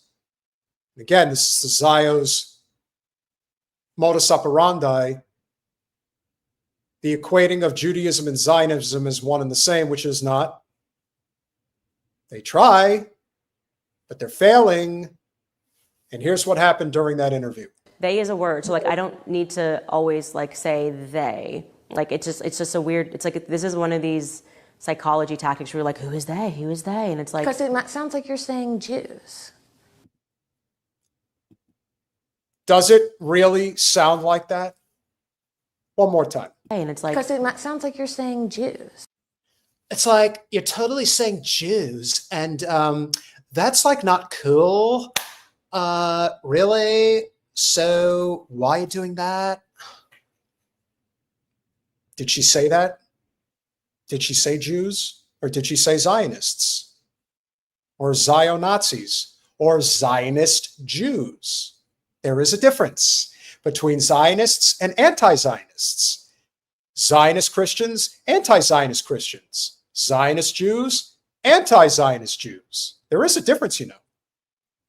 And this is a person who's trying to come off, even though she's coming off like a ditz, as a intellectual. I want to get this name right, because I know you guys are wondering who it is. The person in question, her name, I know I sent it. Okay, so her name is I get the L or Ellie Reeve is how you say her name. And she is apparently a contributor to CNN. does the word they mean Jews? When you're talking about Jews, yes. But if I'm not talking about Jews, then they doesn't mean Jews. When I say they want us to believe this or they want us to believe that, and you hear Jews, that's your own derangement, right? If I want to say something about Jews, I'll say it. If I want to say something about Israel, I will say it. If I want to, just like when I want to say something about black people, I'll say it. When I was saying during BLM, they want us to believe, nobody said, do you mean Jews? And so again, it's one of these trash tactics to make people fearful to speak. If I want to say Jews, I will say Jews. I don't fear saying Jews. When I say Zionists run the media, I mean Zionists run the media. But for somebody like Ellie Reeve and anyone else who's trying to defend this ideology, and let me tell you something, ladies and gentlemen, the more that the Zio billionaire class led by the Ellisons are going to continue to buy up the media networks, as I said, they are in the process of doing just that with CNN. This is going to get so much worse, so much more desperate. They don't know what to do. Why would you have Candace Owens on? Did you think this was going to go well for you by doing this? Did you think that you were somehow going to do a gotcha? I'll give Ben Shapiro this little amount of credit. I can't give him really any, but he's at least smart enough not to debate Nick Fuentes because he would get destroyed. Just like he wouldn't debate Candace, and he sure as hell wouldn't debate Tucker. That is the exact reason. If you cannot separate Zionism from Judaism, you get people like Ellie Reeve who like just want things to not be so mean. And why do you got to be a racist? Yeah, Beatrice, there is. It's called the end of capitalism. It's kind of the only way. People that support the political ideology of Israel run the media. Any other things that I can help clarify? But are you familiar with this like very long-standing trope? Couldn't that give a Jews- shit about a trope.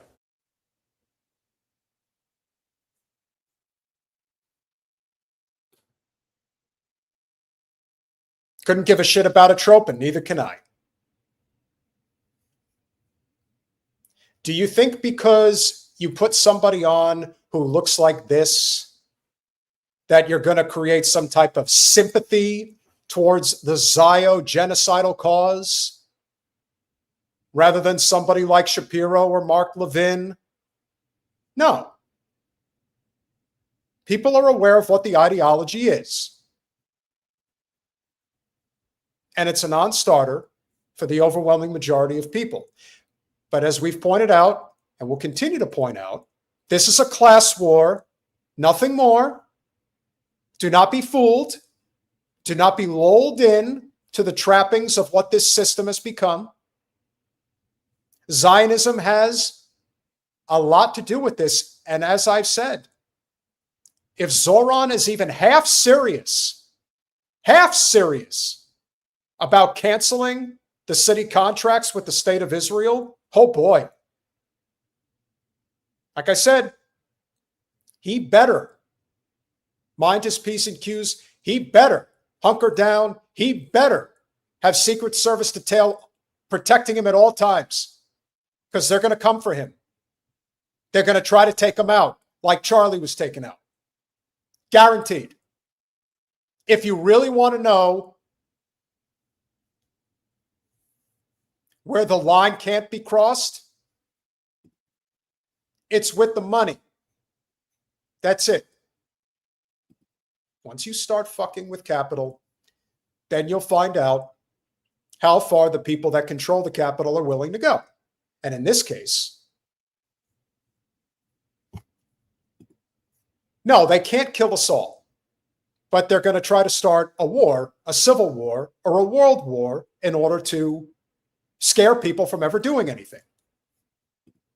And always follow the money, as Jack Nicholson likes to say. By the way, people have told me, and I don't believe this, that I somehow sound like Walken. I'm not buying it. Maybe slightly, I suppose. The children of the corn came out and tried to hurt you, but I stood in the way. I'm going to practice. It's the wrong tone. You come at me all wrong. Tonight, this has been a good show, but there's more to do. I can't play a clip of walking. I just want to know if I'm walking here to my car. I'm not a Zionist, but I've had to act with ones that are. It's not good. So I'm practicing my walking. I think I'm starting to get it a little bit, but we'll see what happens. Now, I mentioned that I think that Candace Owens is defending Charlie Kirk, but more so trying to get to the bottom of exactly what happened on September 10th and the tie-in to the Zio-Nazi class and what that meant. Now, not everybody is willing to go where she has been willing to go. Now, I bring this up because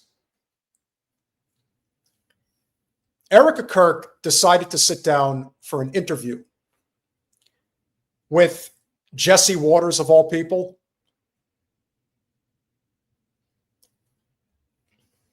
There were a couple of clips that stood out. But I have to say that if you contrast the language from what is said from somebody like Candace Owens to somebody like Erika Kirk, I'm sorry, but there is something really off about her. She decided to share her thoughts on a number of topics, but one that truly stood out to me was her talking about her husband lying in state. This is weird. You wanted to see Charlie immediately and came up. Take us through that. When we walked into that room, he had this smirk on his face.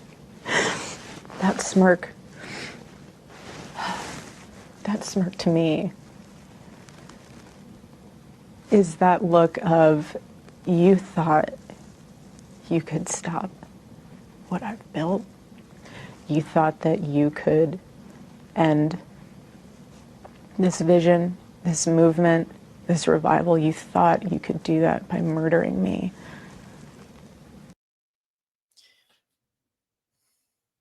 Now, I'm not one to, again,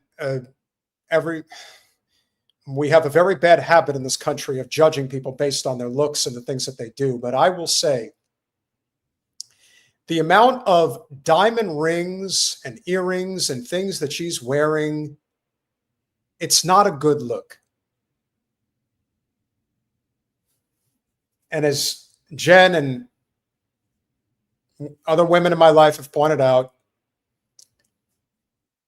it's always in the eyes. The eyes tell the whole story. Whatever she's selling and whatever she's trying to sell, keep in mind that she's talking about her family, her kids, and Turning Point USA. You know, in the business world, somebody like Erika Kirk would be in a situation where she is his spouse. My guess is that he had some type of an estate plan. Once you get to that level of wealth, you would think that he would, even though he's young. However, why would she not take a step back and just collect a dividend from the business? So instead, she talks about running the organization, where it seems to me that pretty much everybody who may like Turning Point USA for what it was, and not necessarily because of just Charlie Kirk, the consensus is this woman is a phony. And if she's the person who's pulling the strings, I don't want to be involved in Turning Point USA. In fact, I'm going to take away all the support I had for it. So in a way, she's destroying the organization in record time. Probably more so than could have been done even with Charlie's assassination. There's something very disingenuous about the way she speaks, about the way she measures her language. It seems very disingenuous. And again, I'm not saying that she is responsible for Charlie's demise. What I am saying is that if it turned out that she was involved in some capacity, it wouldn't surprise me at all. At this point, how in the hell could you not think that she didn't have something to do with what went down?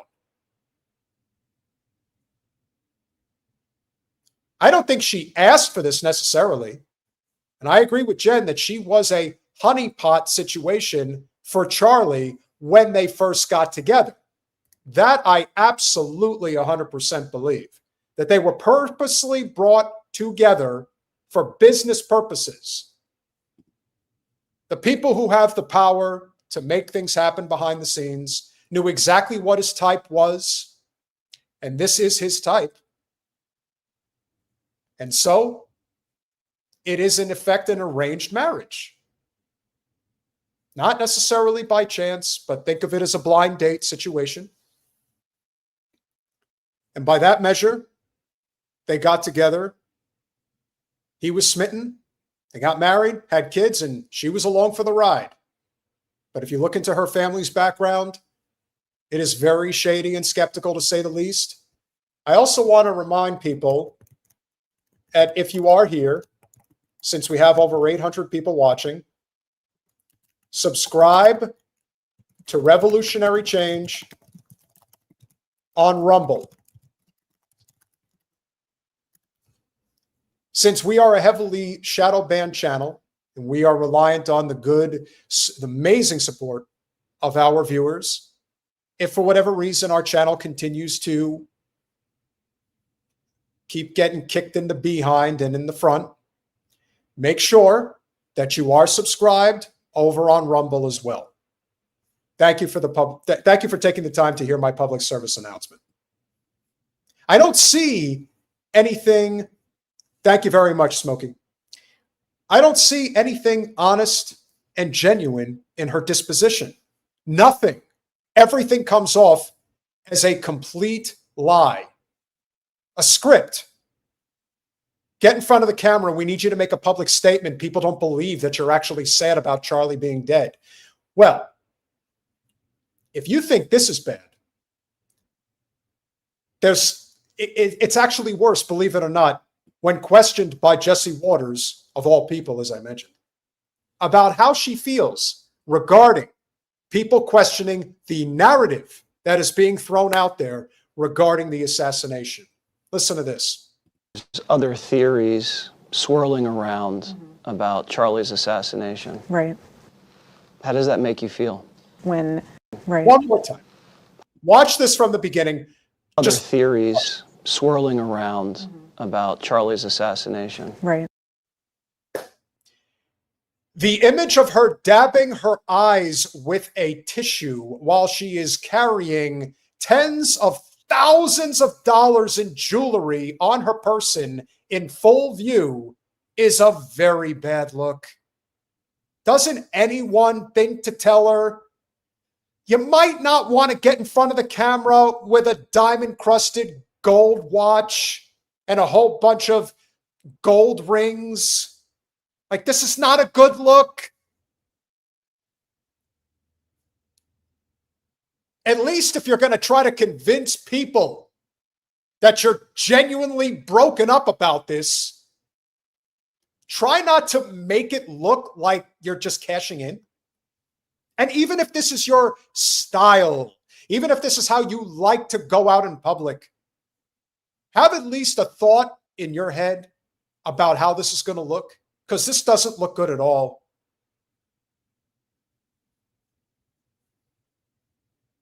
God almighty, that's a lot of fucking expensive jewelry. How does that make you feel? When everything happened, my phone died and became a black hole. I just didn't turn it on for weeks on end. I've intentionally insulated myself. Now, was that before or after Mike McCoy told his story and then you told your story? Which one was it? You guys really can't get your story straight. Turned your phone off for weeks? I highly doubt that. But as we've seen, nothing about this story adds up. Nothing. Nothing. In fact, this was whoever thought that this was a good idea, wow. Now you're starting to make her look like a suspect. Like she definitely knows more than she's letting on. And now she's going to talk about her thoughts regarding people questioning whether or not they trust the official narrative that's been given regarding Charlie's assassination. Because I need to guard my heart, and I need to be there for my kids, and I need to be there for Turning Point. And what I've realized through all of this is that everyone grieves differently. Everyone is trying to figure out And I don't blame them. How does this happen? How does somebody become so radicalized where they can justify this in their own head? We just lost one of the greatest voices of our generation. Why?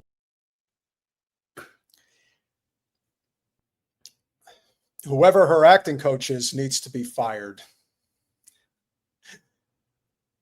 Being lighthearted about it, but my goodness. How? What's behind it? Like, everyone's trying to process this. And I respect that. But where my heart is just asking for some grace is for the ones who were there that day. They have to relive that every single day. He didn't die in a car accident. He didn't die from cancer.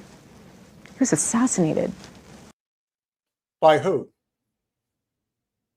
Did Tyler Robinson assassinate him, Erika? Or was something more sinister at play?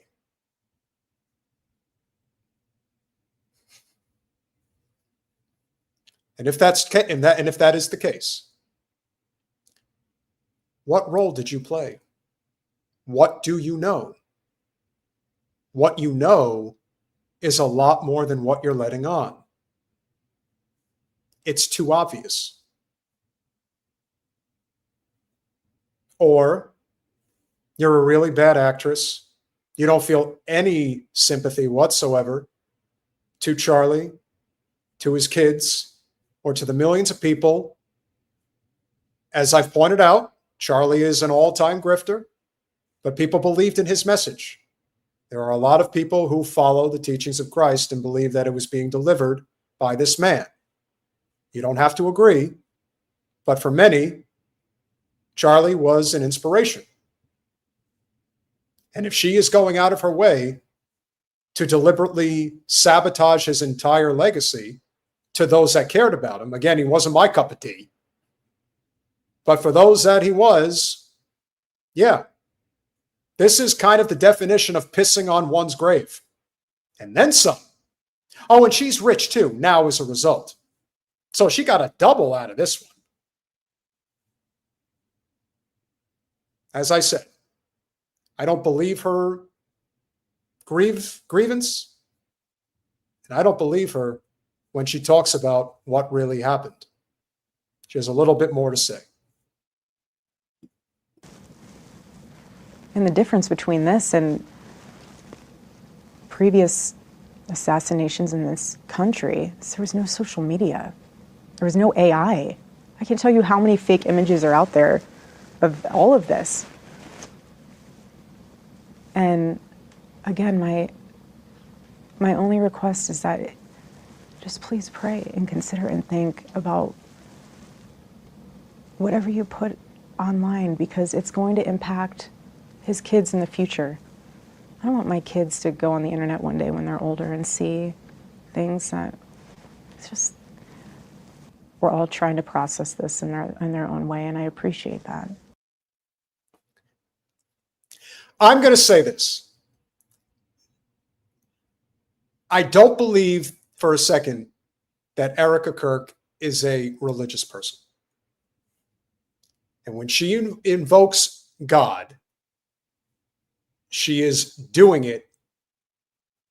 I'm not really sure why she's doing it or in what context. If she feels that this is the language that needs to be used for the audience that she's still trying to get money from, that's the only thing I can think of.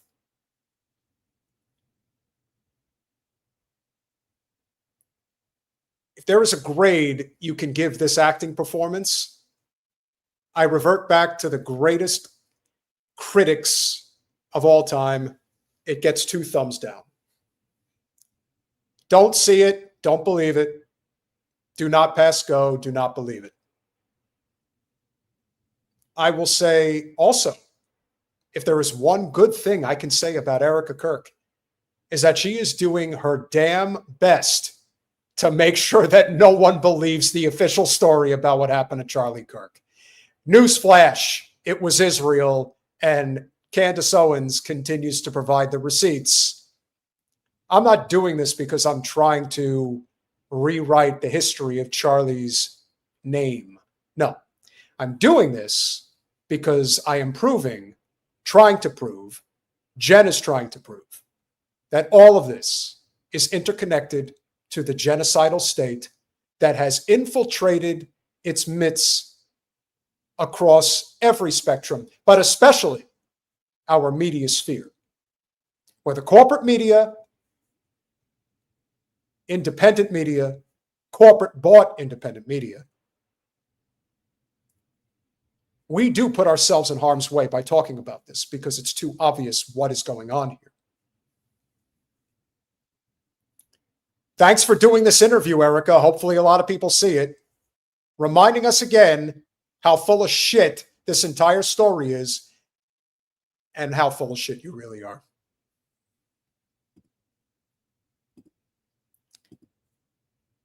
I think she is simply a pawn in the entire process. And as a result, she is going to continue to be used by the powers that be to get exactly what they want until she's no longer useful. Now, when will that come? I don't know. The only people I truly feel bad for, are his kids. They didn't ask for this. But now they're going to be in the middle of it. And as the Zio-Nazi state continues to spiral out of control, it will only get worse. But we have to continue to speak truth to power. If we are going to dismantle this genocidal psychopathic state, which is only going to get worse. I say this because, believe it or not, there is really no coverage right now of what's going on in Gaza.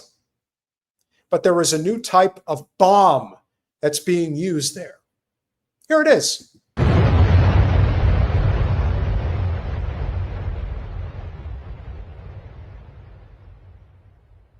One more time.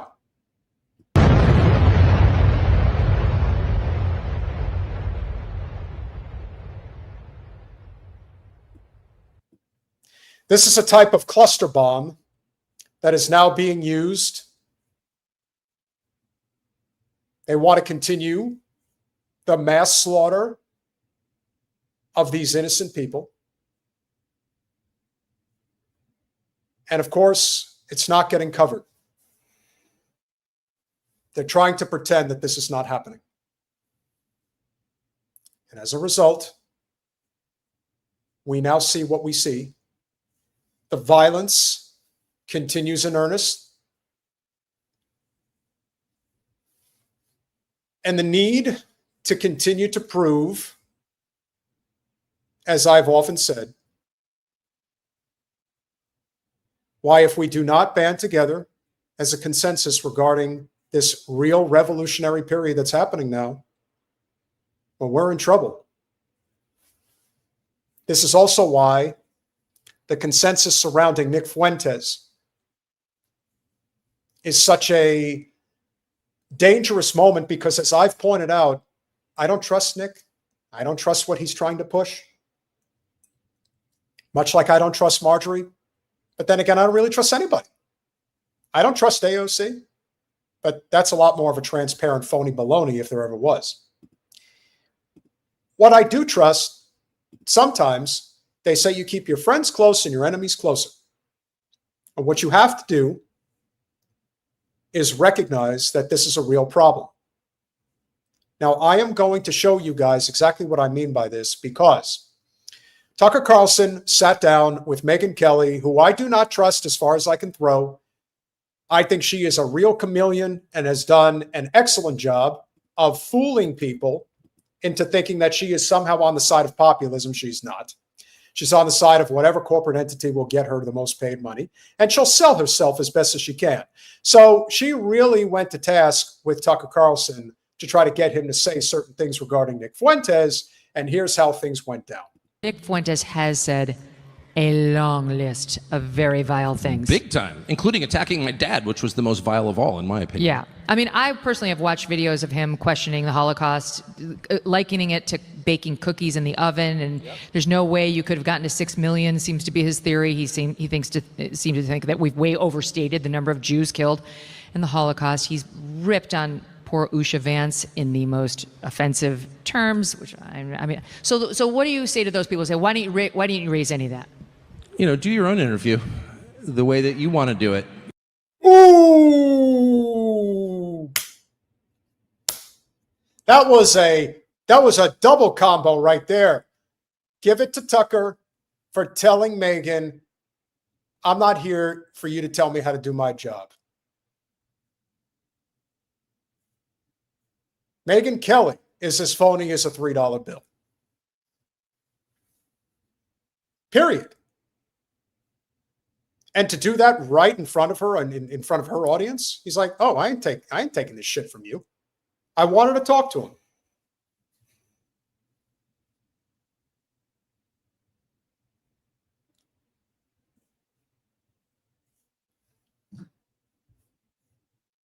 Let me see. He's got a little bit more to say. You're not my editor. Buzz off. I mean, I don't know. You want to go yell at Nick Fuentes? I'll give you his cell. Call him. And go sit and yell at him and feel virtuous or whatever. That's up to you. I got the same thing with Putin. Why aren't you yelling at him? Okay, why? So I can show that I'm a good person? I care about what my wife thinks, my children think, and God thinks, and that's it. I don't need to prove that I'm a good person to you. You may think I'm a terrible person. Okay, I'm just doing my thing, which is I want to understand what people think. And I'm committed to that. And if you don't like it, don't watch. That's my view. And his view is a very intelligent view. And a view that I appreciate. Tucker may have had a come to Jesus moment of some kind in the last several years, but I believe him. I think that Tucker genuinely is trying to do right by humanity. He's also very rich, so he doesn't have to do this. He's under no obligation. And I also believe that he is intelligence. He is protected by intelligence. And this is somebody who has changed probably for well over a decade. If you remember, guys, in the early stages of Trump's presidency in 2017, they were desperately trying to get him to go to war in Syria. And the understanding on most people is that Tucker made a plea on his show on Fox News to Trump not to do it. And he listened to him.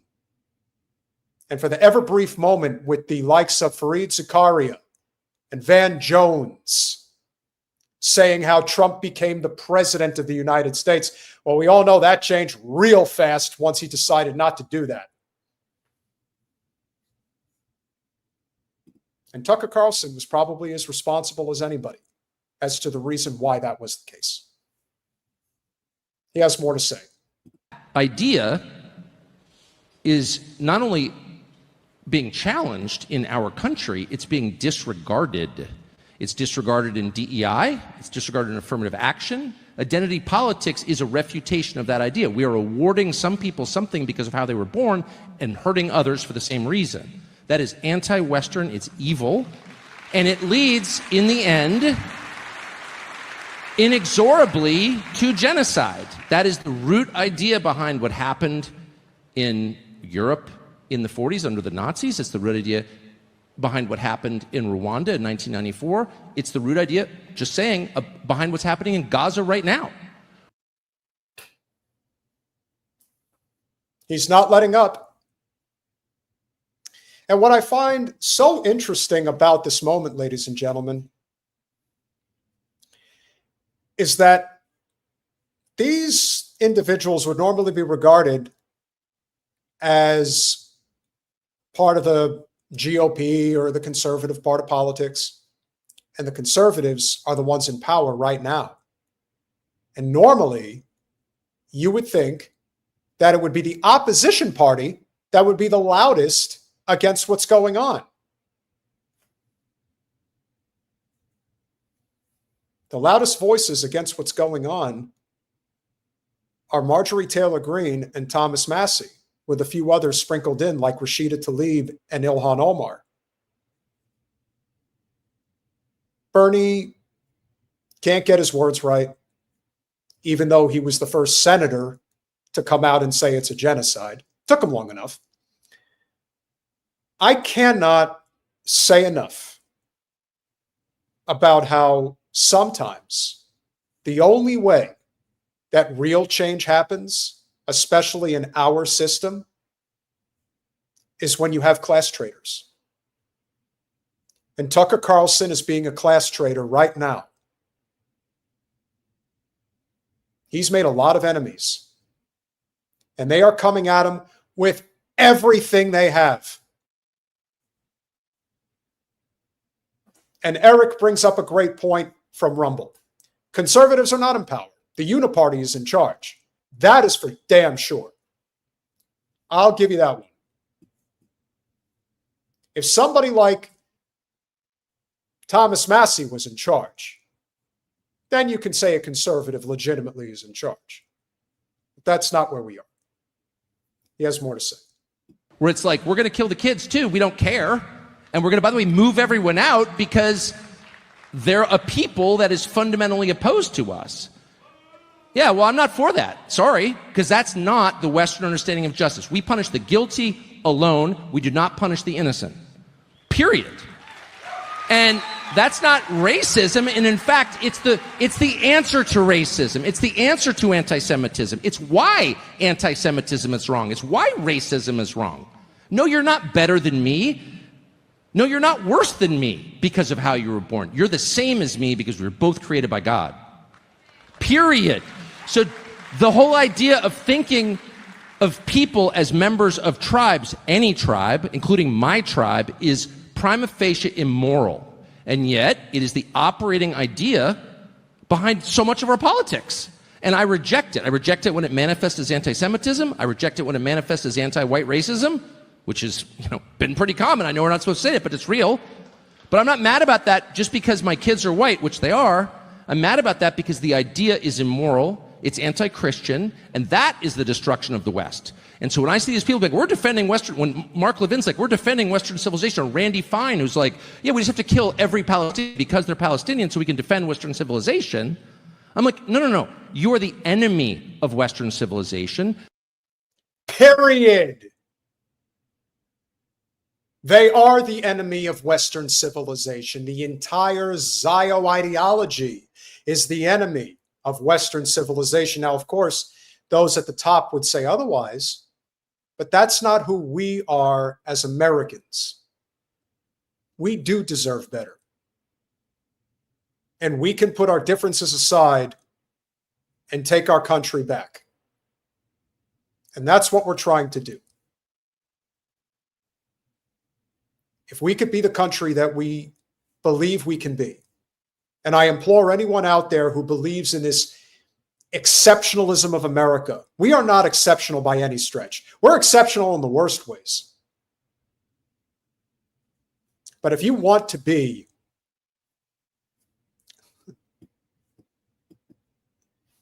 is this a new channel? No, it's not a new channel, but it also goes to show you how shadow banned we really are. Thank you for being here, Carol. We appreciate it. We cannot be afraid to say what needs to be said. That's the danger. The truth scares the people in power more than anything else. We are going to hopefully have on Randy Fine's primary challenger, Aaron Baker. If you guys are not familiar, go check him out. Tucker pointed out very saliently on this exchange, not in this clip, but during this interview, about how there's a lot of things you could say about Nick Fuentes, but there's one thing you will never have heard from him now or ever. He doesn't promote the mass killing of anybody. He may promote nationalism, white nationalism even, but he's never going to promote hurting people to that end. Now it's still a little early in his career. He's got a ways to go. Maybe he turns a corner and gets a lot worse. But for now, his message is America first. And that's resonating with millions of people. We'll finish it out. Because collective punishment is the enemy of Western civilization. Period. Wow. That's what I wanted to say, and I said it, and they called me a Nazi, and I'm like, actually, I hate the Nazis for that specific reason. But wait. But wait, nothing, Megyn. You're done. We don't need to hear from you. And on top of that, they are the Nazis of today, Tucker. And you just need to say it. Now, maybe he's getting ready to say it, but I don't want to speak on his behalf. If he wants to say it, he will. So that's what I mean. That's what I mean when I say that things are changing in a very big way, in a profound way. We cannot ignore that reality. And so earlier this week, we saw that while Tucker did not bend the knee, Kevin Roberts at the Heritage Foundation did. Now, what is the significant difference between Kevin Roberts of the Heritage Foundation and Tucker Carlson? The Heritage Foundation is one of the most corporate-funded, GOP-adjacent nonprofits in all of politics. Much like the Center for American Progress with the Democratic Party and Neera Tanden, that's the equivalent. The Heritage Foundation wrote Obamacare. It was Romney Care First, a complete corporate giveaway to big pharma and private insurance. Yes, it included additional access to those that had pre-existing conditions. But as I have pointed out time and again, you either have a single-payer healthcare system like the most advanced countries in the world do and do it right, because not all of them are perfect or even great, but that's what we need. If you're a libertarian in any way when it comes to economics, how you don't support single payer is beyond me. It's the most cost-efficient way to do healthcare. And the Heritage Foundation is one of those organizations that moves heaven and earth to never allow a policy like that to ever become law in the United States. So why do I bring this up? Because we are going to close tonight with what I felt was the most important statement from Fuentes this week regarding all of the hoopla that is going around with anyone who has anything to do with him, because he's persona non grata. So here's what he had to say. Happen next? What's going to happen next is Kevin Roberts will be fired and a Jewish person will be appointed his replacement. Mark my words. Maybe. It'll either be some Christian Zionist or more likely it'll be a straight up Jewish person. But this guy is toast. If the National Task Force is pulling out, this guy's done. He's donezo.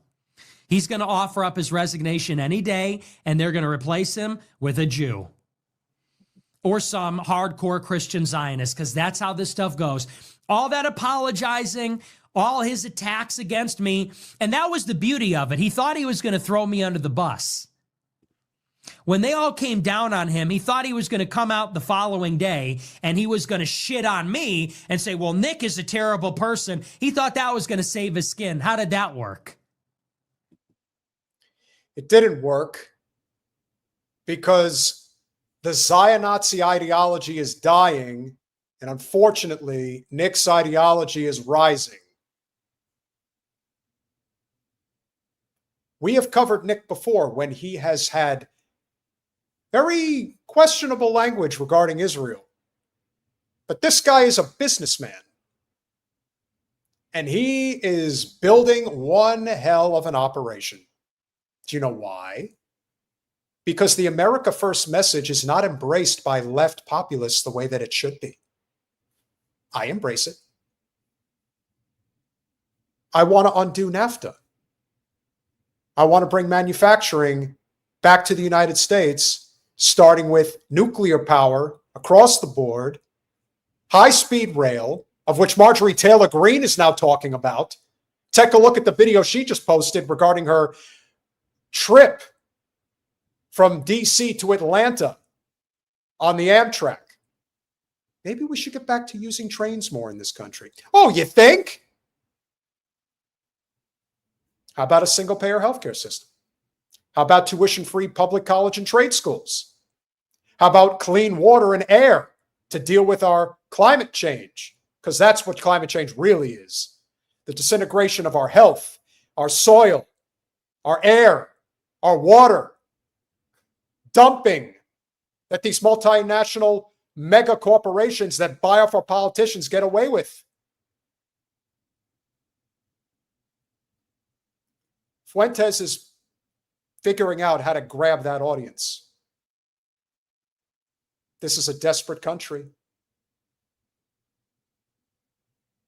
And with great power comes great responsibility, which is why, on the one hand, you can criticize where necessary, but also recognize why he's gaining. It's obvious why he's gaining to anyone with an objective eye. And as I said, I don't trust him, but I can appreciate what he's doing to destroy neoconservatism in the United States. And that he is certainly doing. Here we are, 6 million apologies later, and it's still not working. And I already said it at the top of the show. This is why you never apologize. You never apologize, even, unfortunately, when you're in the wrong. Unfortunately. And I say that because I do think you should apologize when you're wrong. I don't think Kevin Roberts was wrong here, but I do think you should apologize even when you're wrong. But the problem is, who are we apologizing to? It's people that hate us. It's people that don't want what's best for us. It's people that are not looking for a good faith apology. That is an excellent point by Nick. If there is an excellent point to end all excellent points about apologizing to people like the Zionazis, they don't want your apology. They want your loyalty and your submission. That's it. And they got it from Kevin Roberts of the Heritage Foundation. They didn't get it from Tucker Carlson. They got it from a person whose organization is funded by the Zionazi billionaire class. Apologize now or the money goes away. And did he get his mind right quick? They don't want Kevin Roberts to mean it. They don't want him to say the words. They want him to be fired because they want him to be penalized, to send a message. They want his head on a platter because then that's a scalp. They want to put his head on a fucking stick so they can put it outside the city walls, metaphorically, and say, this is what happens. This is what happens when you don't disavow the Groypers hard enough. This is what happens when you don't disavow Tucker. And they're going to parade it around in the city streets and say, this is what will happen to all of the other nonprofits if you don't take care of your Groyper problem. Thomas Massey, Marjorie Green, Claremont, this is what will happen to your campaign, your office, your nonprofit. If you have a Groyper problem, you better get to the bottom of it, because otherwise we're going to demand your resignation too. Nobody wants to be Kevin Roberts today, and nobody wants to be Heritage Foundation. Trump is expecting to get from the Zio billionaires led by Miriam Adelson as much as $20 million for the primary of that worthless America First jerk, Thomas Massey.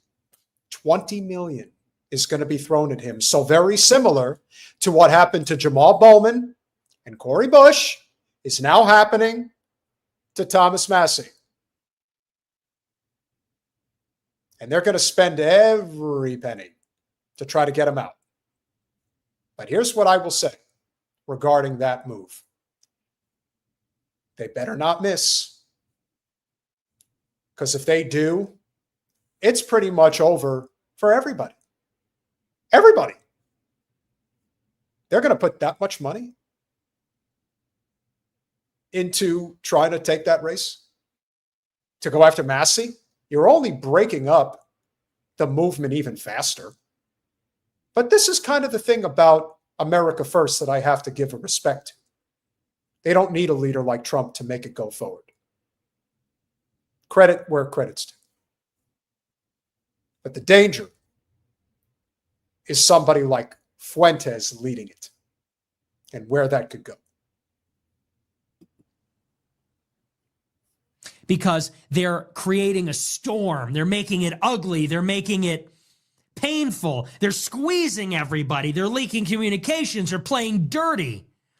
And Kevin Roberts at the all-staff meeting, so in the middle of this, all of the internal emails and videos are being leaked to the press.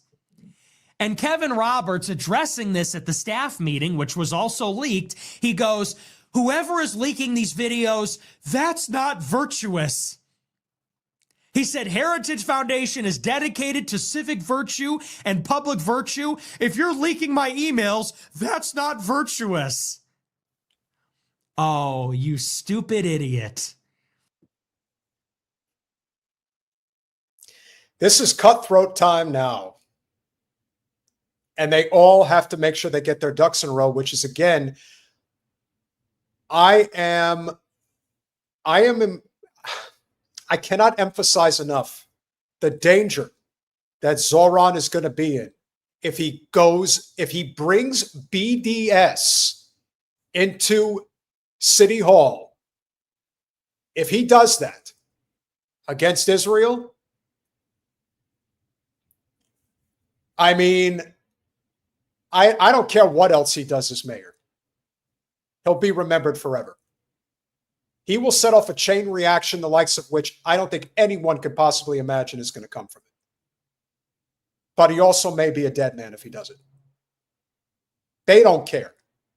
That level of power and control, if they can publicly execute Charlie Kirk, there is nothing they won't do to protect their Zion-Nazi state. And if you come after their money, which is what Charlie was doing by disintegrating that relationship with the Christian Zionists from the Jewish Zionists and taking Turning Point USA in a different direction, he had to go.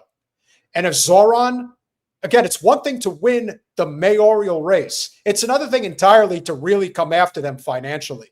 Then you'll find out how far they're willing to go to protect their infrastructure that they've cultivated for 3 generations. Oh, the Jews are playing dirty. Oh, little white boy playing in the Jewish game. You're leaking our emails. That's not fair. That's a sin. My brother in Christ, they don't play fair. That's all they do. You're complaining they're not playing nice. They're playing dirty. He goes, to these people that are leaking our emails, that's not virtuous. And if we find you, we're going to fire you. You idiot. Of course they play dirty. They're going to make your life a living hell. They're going to make your life a living hell. They're going to go for the money. They're going to go for the platforms. They're going to come for everything. And they're going to keep coming. They're going to keep pushing until your whole thing falls apart and everybody blames you. And once again, Fuentes is spot on in that assessment. You cannot give in. You are either defiant or you're not.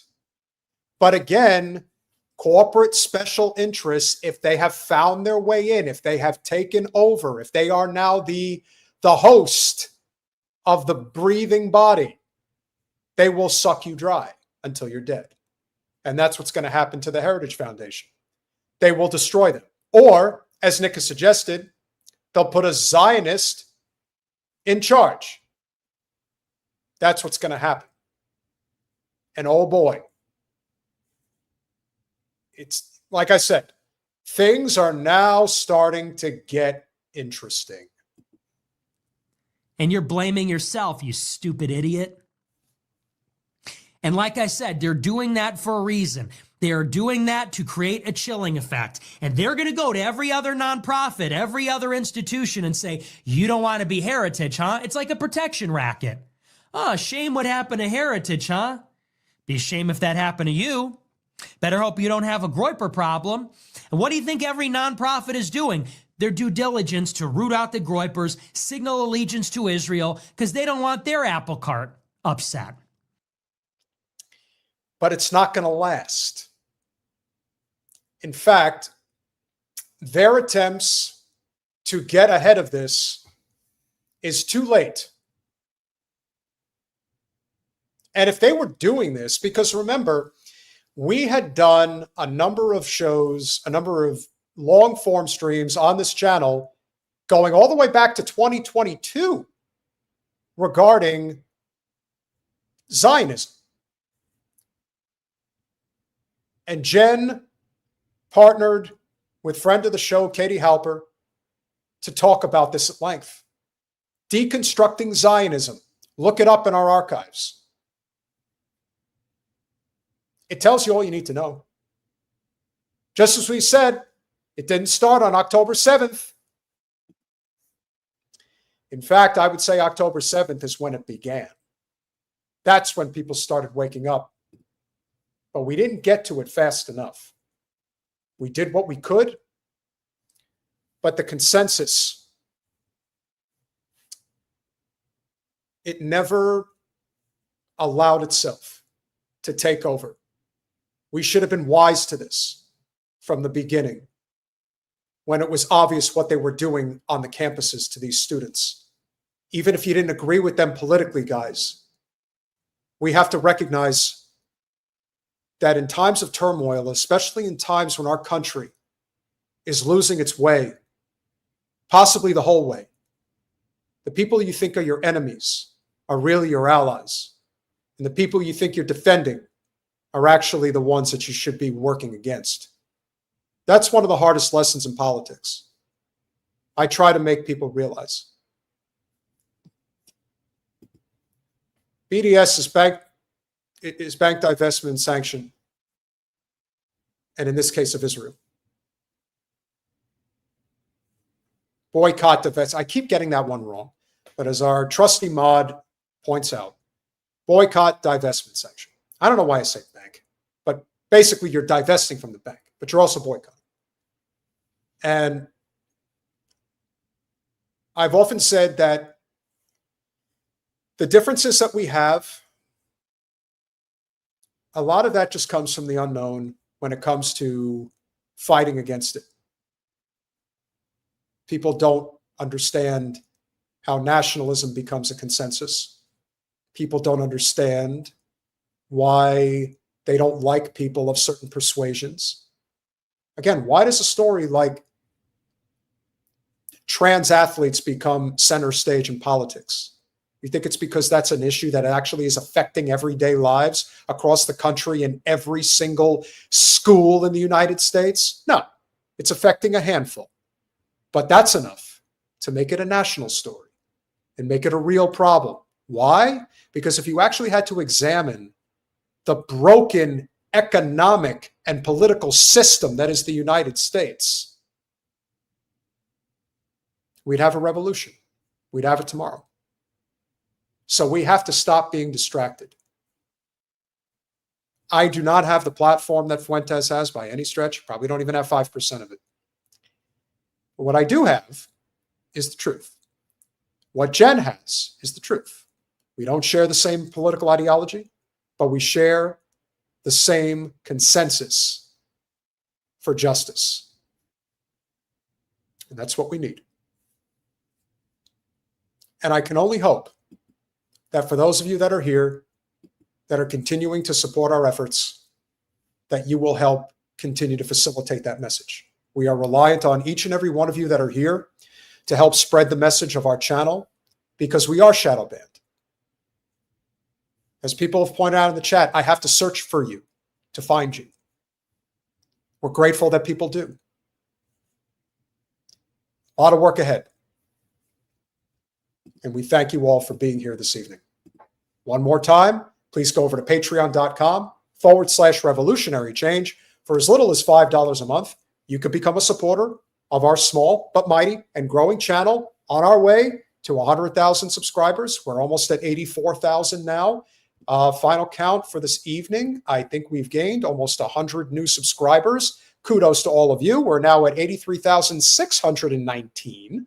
You guys are amazing. Of course, we are going to have some clips. We'll have the timestamps that we put together within the next hour or so. And of course, we want to give a huge shout out to our amazing super chatters for this evening. And where did we leave off? JG, thank you for the $5. Did Israel kill? Oh, no, we did get to that one. Yes, and you were right about that. But JG with the $2. If Israel had a hand, it definitely backfired. I think most of the stuff that Israel does backfires, to be honest. I don't think they're actually really good at what they do. I think they just have a lot of money and power, and they've been able to manipulate the system for a very long time. That's why they've been able to get away with it. But I don't believe it's going to last. Saeed, you are too good to us. We appreciate you more than you'll ever know. Gifting 50 more Revolutionary Change memberships. So get your memberships while they're hot. And we appreciate each and every one of you staying on board with us as long as you can. Moe, got to give a shout out to Moe. Cute little guy. JG again with the $2. Maybe first woman president. MAGA would approve. Candace? I don't know if Candace has that type of ambition. Maybe she does. Maybe she has that ambition. Who knows? These days, listen, if Donald Trump could become president, a lot of people with these types of platforms are probably going to think that they're capable of doing it as well. JG with the $5. Nick is using Trump's playbook to some degree. Stop it, Jen. Nick is using JG's playbook to some degree. Racism isn't a deal breaker for half of Americans. Why are people shocked? Again, bigotry is not a bridge too far for a lot of Americans who simply feel that the system is upside down and that the reason they can't survive is because the people from the third world countries like the Mexicans are taking their jobs. So if we just deport enough people, the multinational corporations will all of a sudden think that we're a great country and they'll be good to us and let us have a living wage. And I am pretty hard right when it comes to immigration. But if you're not going to identify what the real problem is and how we ended up here, then you don't actually care about this country. Make no mistake. You can have as hard line as possible on immigration. But if you're not identifying why the floodgates are open, that the whole purpose is to destroy working people for the purpose of more profit because capitalism knows no bounds, trust me, guys, it's not hard to see. Gus, thank you for the $100 super chat. Thank you for spreading the truth. Israel is no friend of the USA. It's an evil nation with evil intentions for everyone. If you're in Chicago, city of broad shoulders indeed. And here's what I'll also say, Gus. I'll say this to everybody.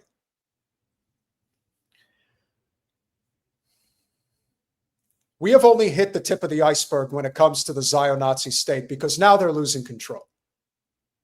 And as I stated earlier, if Zoran truly uses the bully pulpit and employs BDS against Israel in New York City, watch out. Then you're going to see just how desperate they're going to get. And it could get ugly. It probably will get very ugly.